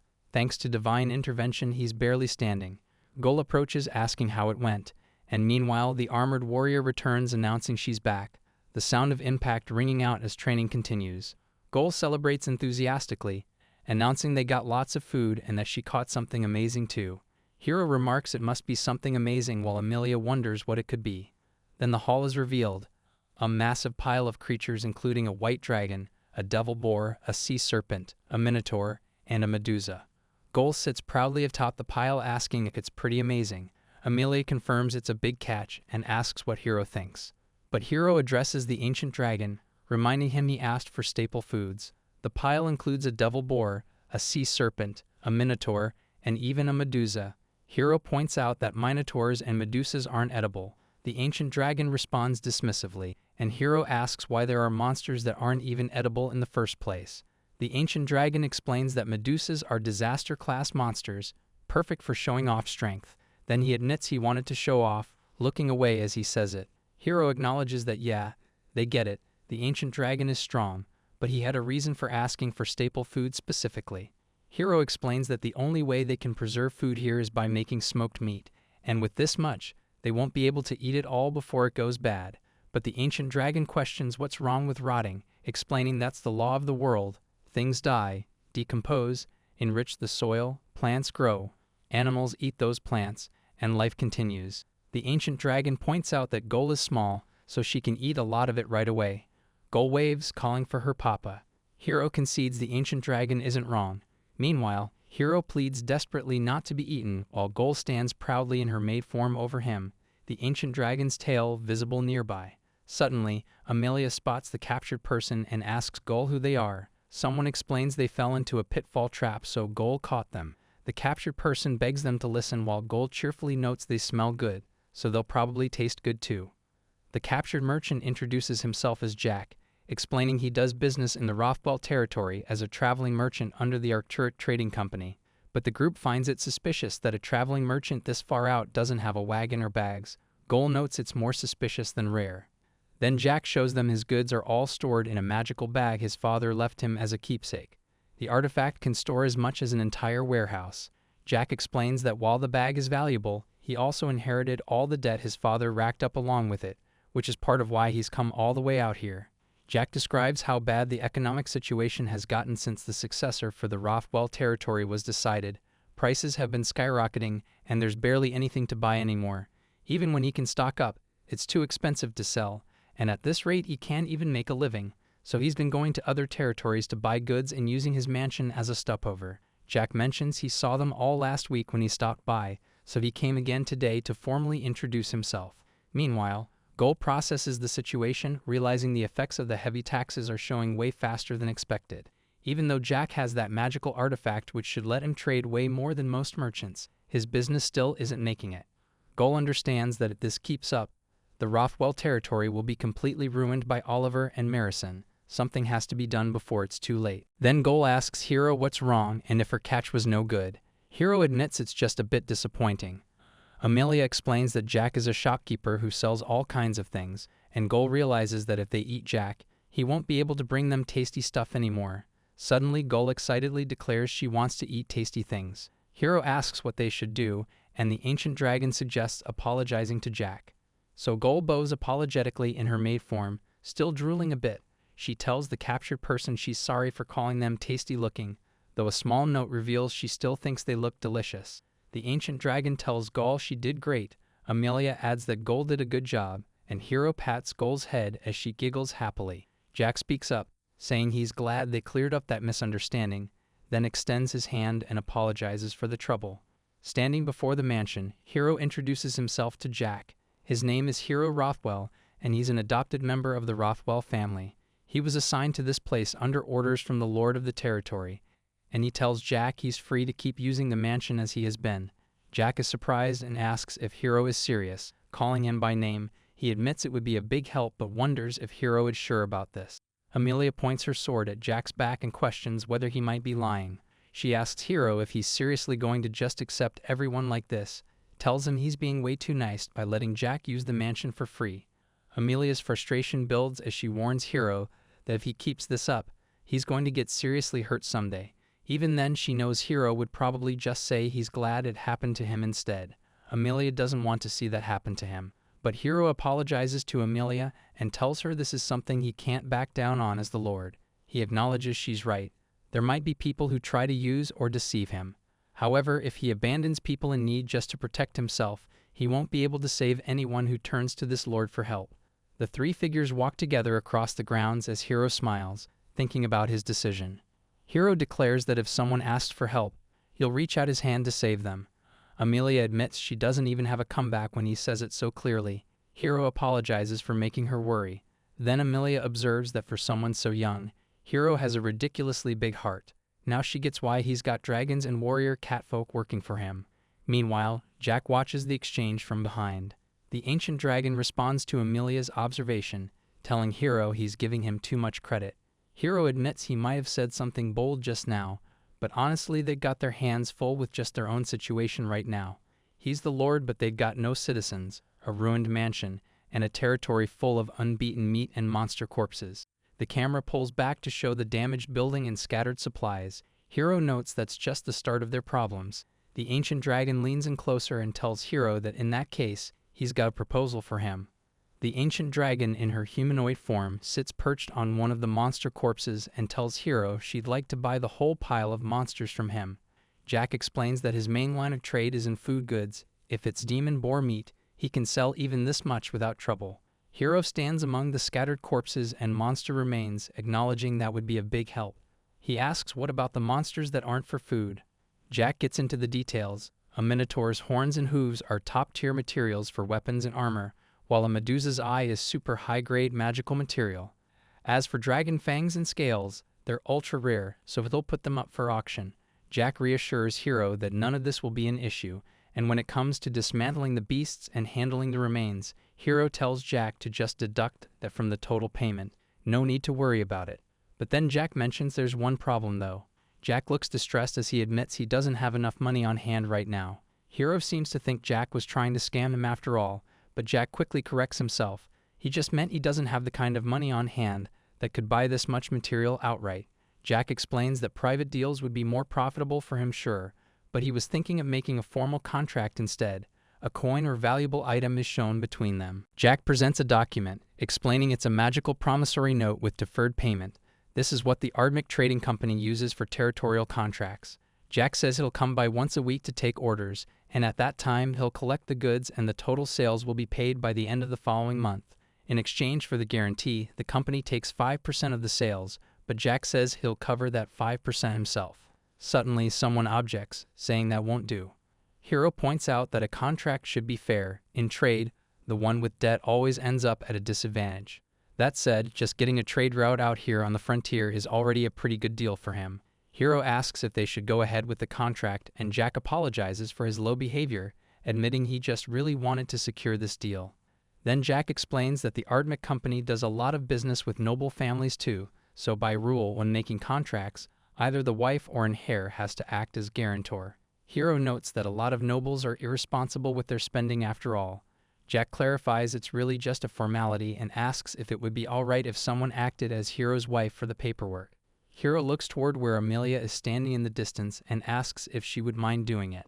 Amelia looks completely caught off guard when Hiro asks if she'd be willing to act as his wife for the contract paperwork. She's holding Gull and just stammers out a response. Hiro reassures her from across the clearing that it's just on paper, nothing to worry about. But then Amelia touches her face, still totally flustered, and admits that even if it's just on paper, she wants him to say it properly. Hiro's eyes focus on her with this serious expression, and he says her name.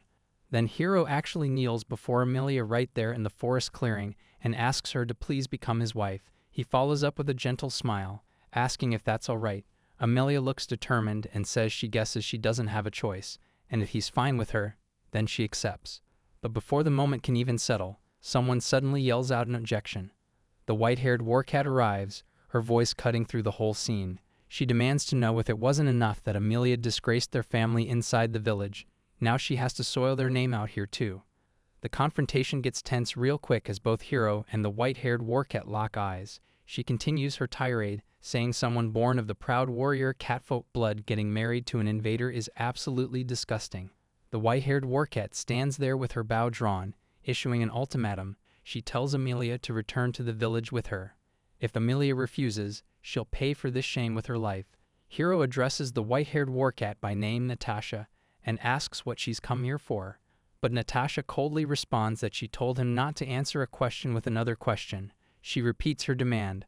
Amelia needs to return to the village with her, or she'll die right here by Natasha's hands. Hiro asks if Natasha actually knows Amelia.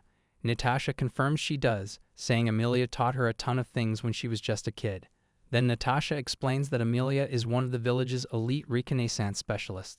Amelia assumes Natasha was sent to track her down after she left, but Natasha clarifies that Amelia's departure was never the real issue. The real problem is that humans exist on this land.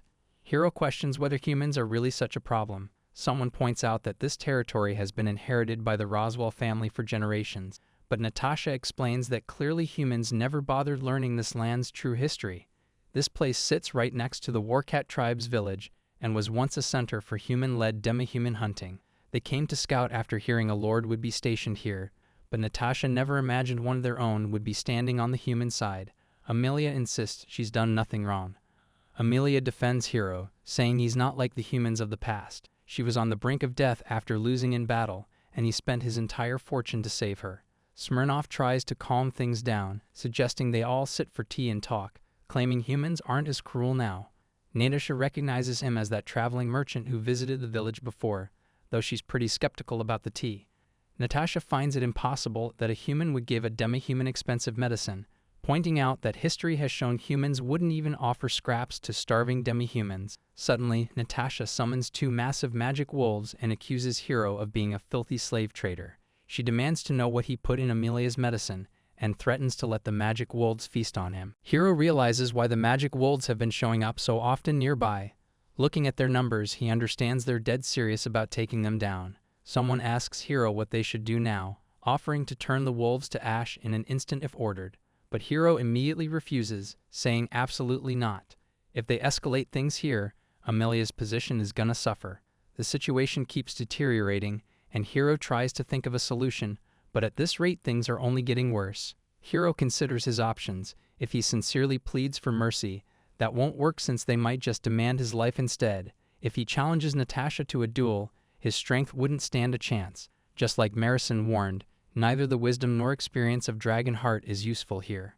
Hiro tells himself not to give up. Since this is the end, he'll say this: try not to die in your own domain. Meanwhile, Amelia thinks there has to be some decisive move to flip the situation. Then Hiro thinks about the points Amelia gave him and decides he should use them for her sake. Amelia steels herself, admitting she doesn't know what will happen, but it's worth the risk. Natasha commands her magic wolves to prepare for attack and calls out the Book of Revelation. Hiro activates his divine revelation. The sacred scrolls lottery manifests as the magic wolves lunge forward to attack. A massive divine figure appears behind Hiro, radiating light and power. The manifestation reveals itself as the Book of Scene, god of abundance, marked as special rank, and Hiro just stands there before this towering divine presence. Then Hiro stares down at the open book in complete disbelief. The revelation grants him tenuki beans and soybean crops, along with a blessing that triples the growth speed of crops on owned land. Agricultural cultivation text appears showing that crops on tilled land will grow 3 times faster. Hiro's face fills with shock as he realizes what just happened. The moment he gambled, he had already lost. He's left questioning what kind of revelation this is even supposed to be. Suddenly someone yells to stop it. Natasha mocks that human pleas for mercy are becoming stranger by the day, asking if Hiro's trying to buy her off with this. But then a small childlike figure suddenly appears, crying out not to hurt Papa and Mama. Amelia asks if she means her, and the small figure confirms yes, standing there protectively in a maid outfit, determined to shield Hiro and Amelia. Meanwhile, Natasha calls Amelia pathetic. She says she knew Amelia was struggling with the martial tournament, and she also knew that to resolve it, Amelia needed Artemis's bow. Natasha assumed that was why Amelia left the village without a word, yet instead, Amelia abandoned her sister to play house with humans. Natasha asks what it is that Amelia truly needs, and an arrow gleams with deadly intent. Natasha tells Amelia she'll make her realize it. Someone yells for Hiro to dodge it, but Amelia just stares at the incoming attack, completely unable to move. Natasha declares that if Amelia shields Hiro, the pride of the warcat tribe will be upheld. Amelia realizes the attack is unavoidable. If she takes the arrow, the mission's accomplished, but if she dodges, goal becomes the sacrifice. Natasha draws her bow with devastating speed, and the arrow's already in flight. Then Goal moves with determination, speed lines streaking across the panel as she apologizes, thinking about everything that comes after this. But suddenly a voice asks if the leader is really the first one to give up. Smirnoff returns, appearing before Goal with an arrow lodged in his body. Goal asks if he actually came back, recognizing him as Smirnoff, then asks about them. Smirnoff tells her that if she disappears here, what'll happen to them? She values her own life too lightly. Meanwhile, Smirnoff stands with a group of people in the forest. He tells Goal these people are all farmers and craftsmen, and he brought them here because they believed they could be of use to her. On his way back from leaving the Rogue Guild members in Roswell's domain, they sought him out. Now they have nowhere to go. Goal thinks to herself that with her power alone, she can't save them. But then Smirnoff, standing in the forest with the group behind him, tells Goal not to misunderstand. These people aren't here asking for help. They came because they believe they can be of use to her. Walking through the forest together, Smirnoff tells Goal that a territory is built by everyone who lives in it. If she thinks she can handle everything alone, she's sorely mistaken. Then Goal realizes her misunderstanding. What she lacks isn't power. Goal declares her resolve. Commanding as Lord, she orders them to settle this without casualties on either side. This is the resolve of a lord. So Goal takes command. She'll lead and everyone must follow her instructions exactly. She orders the baby dragon Goal to stay hidden. Meanwhile, Amelia and the ancient dragon will guard the citizens. Smirnoff is to subdue the warcat tribe women on her signal. She asks if everyone is ready and tells them to move. Goal charges forward with the ancient dragon roaring behind her, leading the assault against the magic wolves. A commanding voice tells the magic wolves to sit. The magic wolves obey and sit down. Meanwhile, Natasha's just standing there among them, completely stunned. She thought Smirnoff was some heavyweight type fighter, but the dude's already on top of her, throwing her through the air with this unexpected speed and agility. Then Natasha realizes Smirnoff is actually fast, like dodging his second strike is basically impossible, so she decides to aim for the neck instead. Natasha declares that in exchange she'll take Smirnoff's heart, but Smirnov tells her that giving up her life so easily won't do. He compares her to Hiro's husband, addresses her as Kitten, and asks if she understands. Natasha confirms she understands. Smirnov's got her completely restrained in his grip at this point. From the forest, Hiro thanks Smirnov, telling him he's incredible. Smirnov acknowledges that Hiro's husband did well too. Smirnov stands there confused, wondering what the hell just happened. Meanwhile, Hiro's standing with one of the magic wolves, relieved to see they're uninjured, and then he explains this was one of the revelations he possesses called the Roar of the Beast King. Normally it's meant for dealing with beastmen, but he strengthened his tone and turned it into a straight-up command. Gol sits on the massive ancient dragon who's now completely docile, and Hiro admits he didn't expect it to work on dragons as well. Then Natasha tells Amelia she wants to ask her one thing. She questions why Amelia defends humans so much, knowing the history between humans and demi-humans. Amelia recalls something Natasha taught her, admitting that even though she was saved, at first she felt the same way. But Hiro looked her straight in the eyes and asked if it was wrong to save someone who's dying. Later, Amelia and Natasha sit together peacefully. Amelia explains the warcat tribe always repays the debts they owe. It's their tradition. Natasha admits she was the shameless one, then asks Hiro what he plans to do with her. Hiro tells Natasha he doesn't have any plans for her. Natasha asks if she can request one favor. She wants them to guide her to the warcat tribe's village. Hiro asks what she plans to do once she gets there, and someone explains that Amelia is returning for the martial tournament, so it makes sense for them to go as well. So the group heads toward the warcat tribe's village to introduce themselves properly. The ancient dragon carries them through the sky, and the village buildings come into view below. They're heading to the land of old grievances. The party travels deep into the dragon forest, moving through the towering trees as they make their way toward the warcat village. One of the travelers comments that they walked quite a bit. Someone tells them to hang in there since the village is just ahead.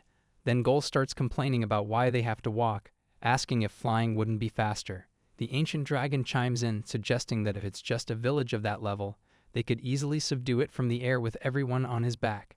But someone immediately shuts that down, saying it's absolutely not allowed. Hiro explains they're going to greet the warcats as neighbors. Someone points out there's already a wall between them and the humans, acknowledging the tension. Another person warns that no one knows what could spark a war. Hiro threatens the ancient dragon, saying if that happens he'll be banned from eating for life.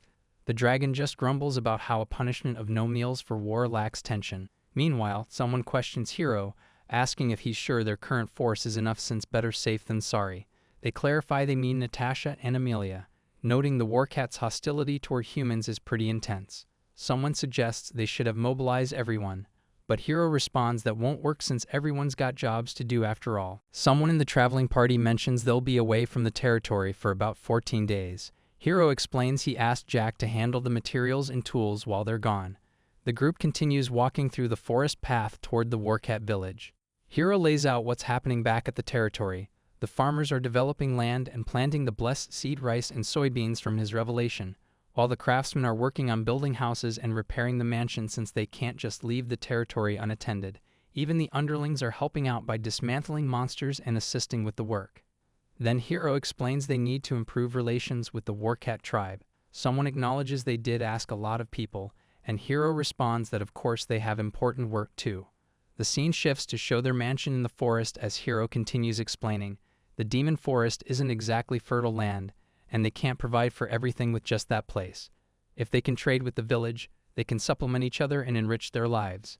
Suddenly Amelia speaks up, saying that's why she wants to win the martial arts tournament and become a bridge between the forest and the village. But Natasha responds with some concern about that plan. Natasha thinks the greeting for moving in shouldn't be a problem, but then admits she left the village on her own, so she's not sure they'll let her participate. Hiro responds that he doesn't think it'll go that smoothly.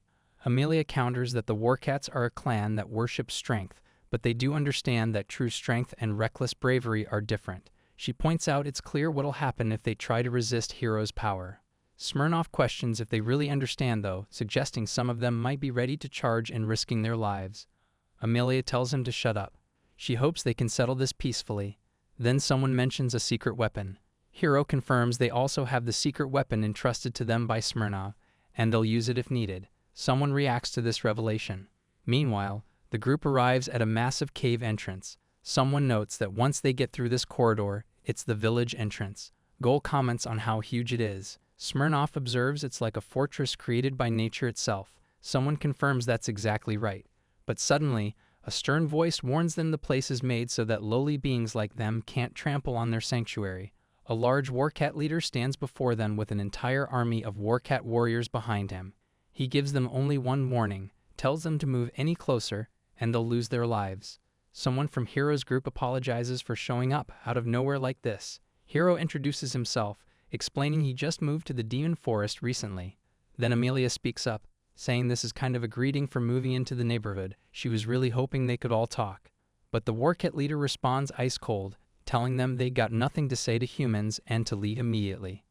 Amelia steps forward anyway, acknowledging she knows they don't exactly have a great opinion of humans, but asks them to please just hear her out.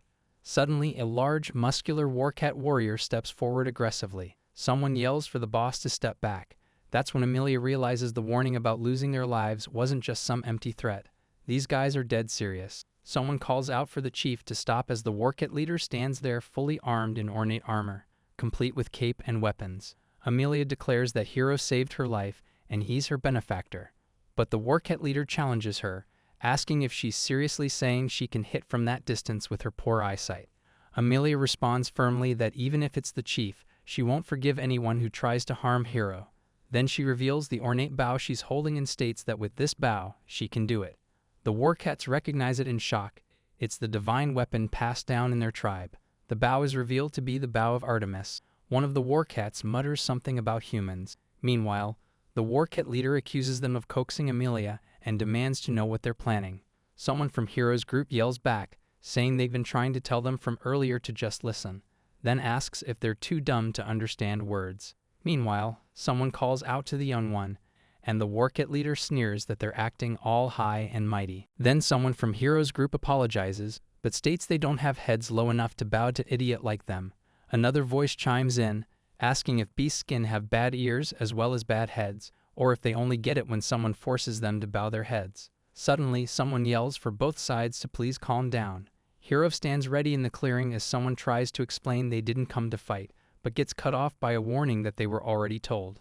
Then, a massive volley of arrows launches toward them with the final warning, move forward and their life is forfeit. A massive volley of arrows rains down toward Hiro's group, but the arrows strike some kind of invisible barrier and just stop mid-air, creating this wall of blocked projectiles all around them. Hiro stays completely calm, thinking to himself that against him, an attack at this level means absolutely nothing. Then suddenly, the arrows blast away in every direction, like something just blew them apart with tremendous force. Amelia is watching from the ground in total shock, asking what the hell just happened. One of the warcats questions whether Hiro used magic or something, but the ancient dragon's voice responds, asking if they seriously call that magic, explaining he just lightly flapped one wing. The warcats start realizing the absolute impossibility of what they're witnessing right now. Meanwhile, the ancient dragon's hovering magnificently above the battlefield in his humanoid form, his massive silver wings spread wide. Gol sits perched on him, watching the whole scene unfold below. The sheer presence of this legendary creature just completely dominates the clearing. A warcat mutters in disbelief that Reincarnated is actually siding with humans, calling it unbelievable. Another one recognizes the silver ancient dragon and realizes that the child is also a Reincarnated. But the warcat leader warns them they'll regret this, shouting for them to take his attack. A bright energy blast erupts straight toward the dragon. The ancient dragon and Hiro counter together. The dragon unleashes his power while Hiro stands ready beside him with Gol. Their combined force creates this devastating impact that slams into the warcat forces with completely overwhelming strength. The dust settles, and Amelia points out that the warcats struck first, demanding to know what they think they're doing. Both sides had drawn their bows at the exact same time, though, and now the defeated warcat creature just lies there in the clearing between them. Amelia stares at Hiro, her mind racing as she processes what she just witnessed. The guy subdued a dragon and made it follow him. Meanwhile, Hiro walks forward calmly toward where the warcat chief and his army are standing in the distance. Amelia calls out to the chief.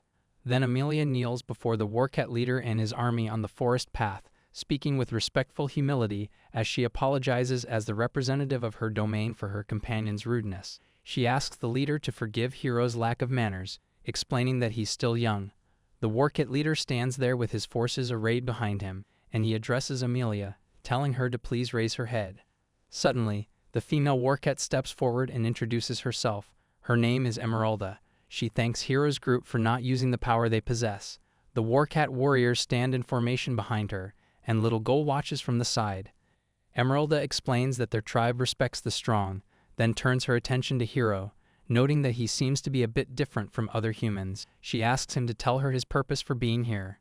The group walks together through the forest, and Hero explains that it's nothing major really, just a greeting for moving into the neighboring forest. Emeralda responds that she heard from Amelia that he's entering the martial arts tournament, and she wanted to witness his prowess. Some warcat warriors in the background mutter among themselves, questioning why they're using the word prowess for someone like that. One of them comments that Amelia is just a dropout who abandoned the village. But then the tension in the air shifts suddenly. Emeralda's expression turns stern and she apologizes, mentioning there are some circumstances behind that situation. She decides that it doesn't seem right to continue this conversation standing out here in the forest, so she tells them to come with her and requests that they take the trouble to come to their mansion where they can discuss the details properly. They arrive at a massive sacred tree that dominates the entire landscape.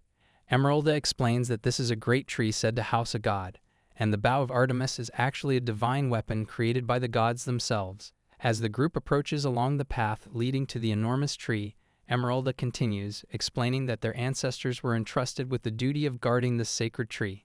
That's why their tribe seeks greater strength.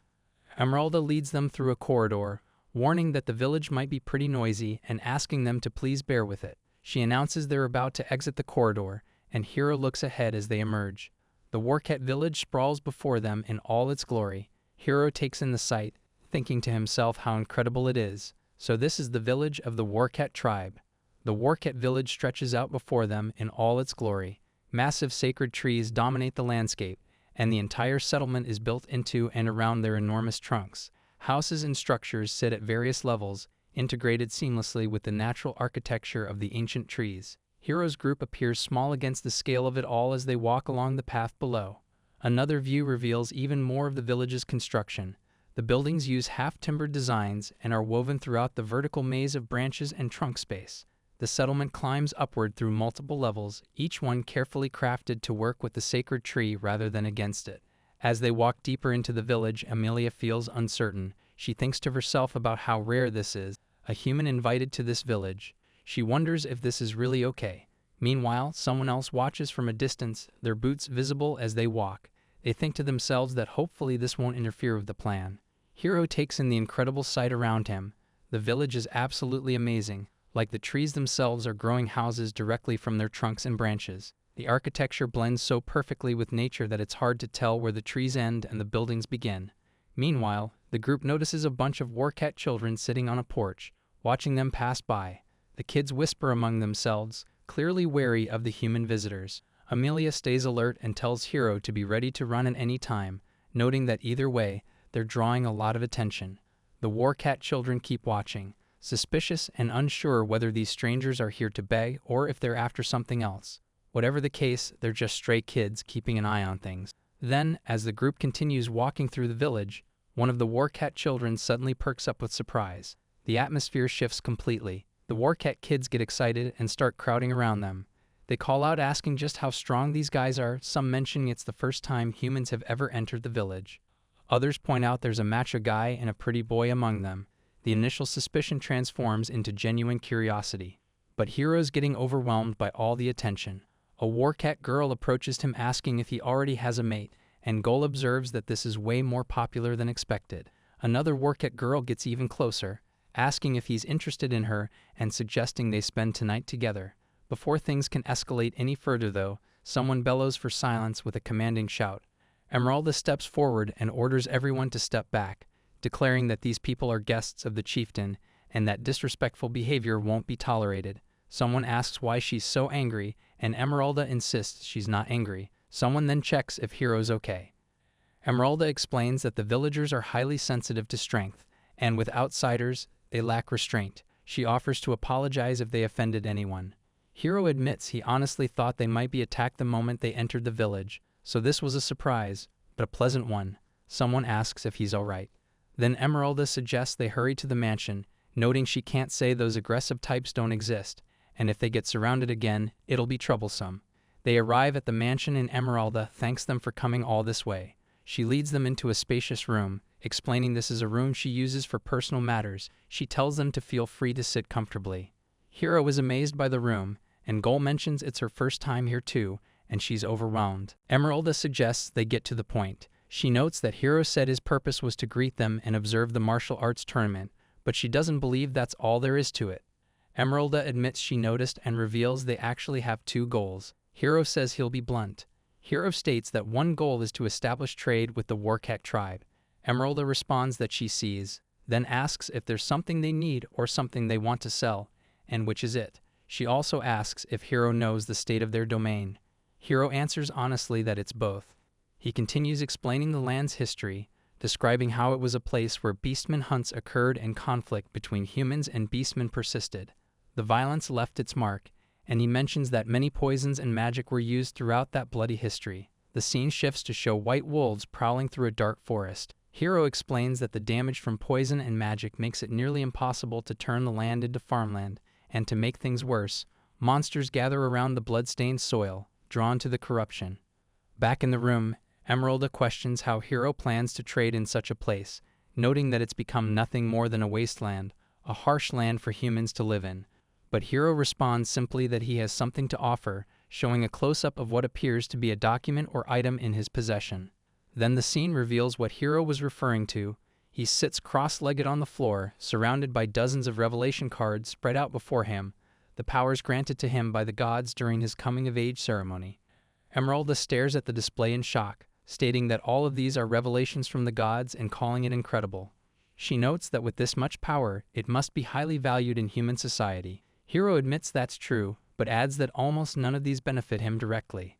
The scene shows Hiro sitting among the cards as he explains his background. Turns out he was born into the great noble house of Rothwell, but ended up getting banished because of this very power. His younger brother inherited the house, while Hiro got adopted out and appointed lord of this wasteland territory. Hiro's fist clenches. Meanwhile, Emeralda asks him directly what he's actually aiming to accomplish now, revenge or conquest. She points out that he was betrayed by his own family and banished from his home, so what's the plan now in this new land? But Hiro answers that he's dreaming of a future, a world where no one goes hungry and no one has to fight. He wants to create a place where everyone can live in peace. Emeralda acknowledges this vision but points out that living on that land must be a struggle. Hiro agrees, saying that yeah, as she noted, it's definitely a tough land for humans to live in. Then Hiro explains their current situation. For now, Amelia and the ancient dragon go hunting, and they trade the materials for sustenance. However, he notes that once more people arrive, they'll run short of everything. The scene shows them sitting together in the room. Hiro says that's why he thought they need to connect with the warcat tribe, since those guys actually know how to survive in the forest. Emeralda acknowledges this, but then asks about the other goal. She reminds him that he mentioned there were two objectives. Hiro lays out his second goal, rescuing Amelia's younger sister. He explains that he heard the whole story from Amelia. Basically, if her sister doesn't win the tournament, she'll be forcibly sent to serve under one of the strong. Meanwhile, someone off-panel comments dismissively, questioning why she even fled the village and calling her a fool. Then someone announces that because of that, Emira was also exiled. Amelia demands to know why the chief didn't consult with them first, but the chief responds that even if they had, no one would listen to the village dropout anyway. The scene shows Emeralda leading the way through a grand hallway, with Amelia following behind and Hiro bringing up the rear. Amelia is struggling with the revelation, muttering something about Emira under her breath. Then her expression shifts to complete shock as she asks the chief what they just said. The authority figure declares that the two sisters have been exiled from the village. Meanwhile, someone whispers Emira's name from behind. Suddenly, Hiro jumps in, telling them to wait a minute, and pointing out that just leaving the village without permission shouldn't warrant exile. But the warcat leader explains that this is a sacred rule passed down through generations to protect the divine tree and their clan, a rule granted by the gods themselves. She adds that if their village's location were discovered, it could repeat past tragedies. The leader continues, noting that if it became known that someone from the weakest family left, it would raise suspicion about the village's location. She mentions there are even those who betray their tribe and join outlaw guilds. Amelia and Hiro stand together as the weight of this whole situation sinks in. Amelia's face twists in distress as she realizes something. The leader warns about the danger Amelia could bring to her beloved family. Amelia turns away sharply, struggling with the implications of what this all means. A quiet voice calls out for her sister, and suddenly the young female warcat appears, looking shy and uncertain as she repeats the word. Amelia recognizes her immediately. Then the two sisters rush together and embrace, with the younger one relieved that her sister is safe, while Amelia admits she thought she'd never return to the village again. It's an emotional reunion after everything that's happened. Meanwhile, two observers are wondering why the authority figure is even here, but the warcat leader states simply that she protected Amira. The scene widens to show everyone gathered in the hallway, and the leader explains that before the tournament, Amira was accused of fleeing and was forcibly taken to serve.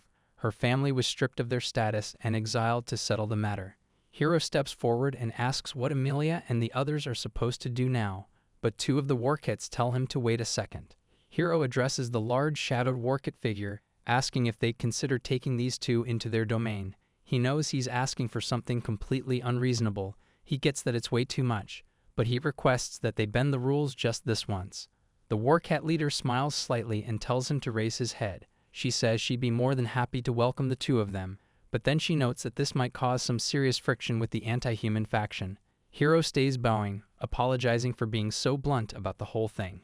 Meanwhile, on their way to the warcat village, the group had seen kids living out on the streets. Someone points out that these children are in the exact same situation as Amelia. Amelia confirms this, sitting on the ground with this pained expression on her face. She explains that even if she wanted to protect them, there's literally nothing she can do. She's not just turning a blind eye to the disaster or anything, but in her position, trying to help the weak would only make things worse. The reality is harsh as hell. Those kids will either get sold to other villages as labor or, well, return to the soil. Those are their only two options now. Then Hero brings up the earlier trade proposal. He asks if they could borrow those children. His domain needs labor to develop the land, and they'd take care of the kids' food, clothing, and shelter while doing their best to educate and train them. Someone from the shadows asks why he even make an offer like that. Hero explains that this way, it wouldn't seem weird for Amelia and Amira to live in the domain, and it'd help those street kids at the same time. He adds that as relatives, the sisters could visit the children whenever they want. Amira totally lights up at the idea, pointing out that yeah, as relatives they could visit the kids. Hero asks if his proposal was too presumptuous. Emeralda looks completely shocked by the whole exchange. Someone remarks on his maturity at such a young age, calling him remarkable. But then from elsewhere, a voice suddenly criticizes Emeralda for proceeding on her own without permission, calling the eavesdropping improper. An envoy from the elf tribe appears, stating that she submitted paperwork to purchase those children, and she's offering to buy that girl at any price if there's any dissatisfaction. The woman dismisses the idea though, saying there's no way they can accept a slave contract like that. Then Hero responds, making it clear that what he wants isn't money but their future. But the elf envoy gets aggressive real quick. She came all this way to help with the tournament, but it was suddenly cancelled, meaning the labor contract they arranged in good faith is now completely voided. She questions if they're really planning to break a 1,000-year friendship just to sign a contract with humans instead. She warns that if they want to bring war upon their village, the elves will resist with everything they've got. She demands to know if they realize what'll happen to the village when the chieftain hears about this. Voices start pleading for them to wait, begging them not to let a war break out over this. That's when Hero announces he has a proposal. Hero points out that this is the village of the warcat tribe, where strength is everything. When in Rome, do as the Romans do, right? He suggests holding an intertribal martial arts tournament, with the victor gaining the negotiation rights. That way they can avoid meaningless conflict. Text identifying him as chieftain appears near him. Someone angrily tells him not to insult them with such meaningless conflict. But the warcat leader isn't backing down. He shouts that the warcat tribe cannot back down when it comes to martial arts. Being protected without fighting is a disgrace to their clan. Then someone suggests that the winner gets one request granted by the losing village. The elf envoy responds that there's no need to worry about the defeated. Three figures walk forward into view. The elf woman introduces herself, saying that she, Alexia, shall represent the elf tribe in this tournament. Someone notes that's interesting and mentions their representative will be next. Amira notices something off and says her sister's name with concern in her voice. Amelia's holding up a pair of glasses with pure excitement, explaining that these are glasses, an artifact made by humans that can actually change someone's fate. She asks if Amira can see now. Then Amelia starts noticing details she couldn't see before, pointing out that Amira has a mole just like their mom, and she comments that Amira's grown up so much while she couldn't see any of it. From a distance, someone confirms they can see clearly now. Amira quietly responds yes. Meanwhile, someone describes their domain's pride, explaining that their bow princess's arrows never miss. She can even shoot a falling leaf from 1,000 miles away. Arrows fly with incredible speed and precision through the air. Suddenly, a massive volley of arrows tears through a complex architectural space with devastating accuracy. Hiro asks what Alexia thinks. Amelia responds that as she can see, there's nothing to worry about. Someone acknowledges this. An unknown observer notes to themselves that this is the return of the prodigy archer. Then Alexia announces that the tournament will be held in 3 days. This tournament will be a battle for the pride of their tribes. She tells everyone to fight with everything they have. The declaration rings out to let the intertribal martial arts tournament commence. It's going to be a clash of pride.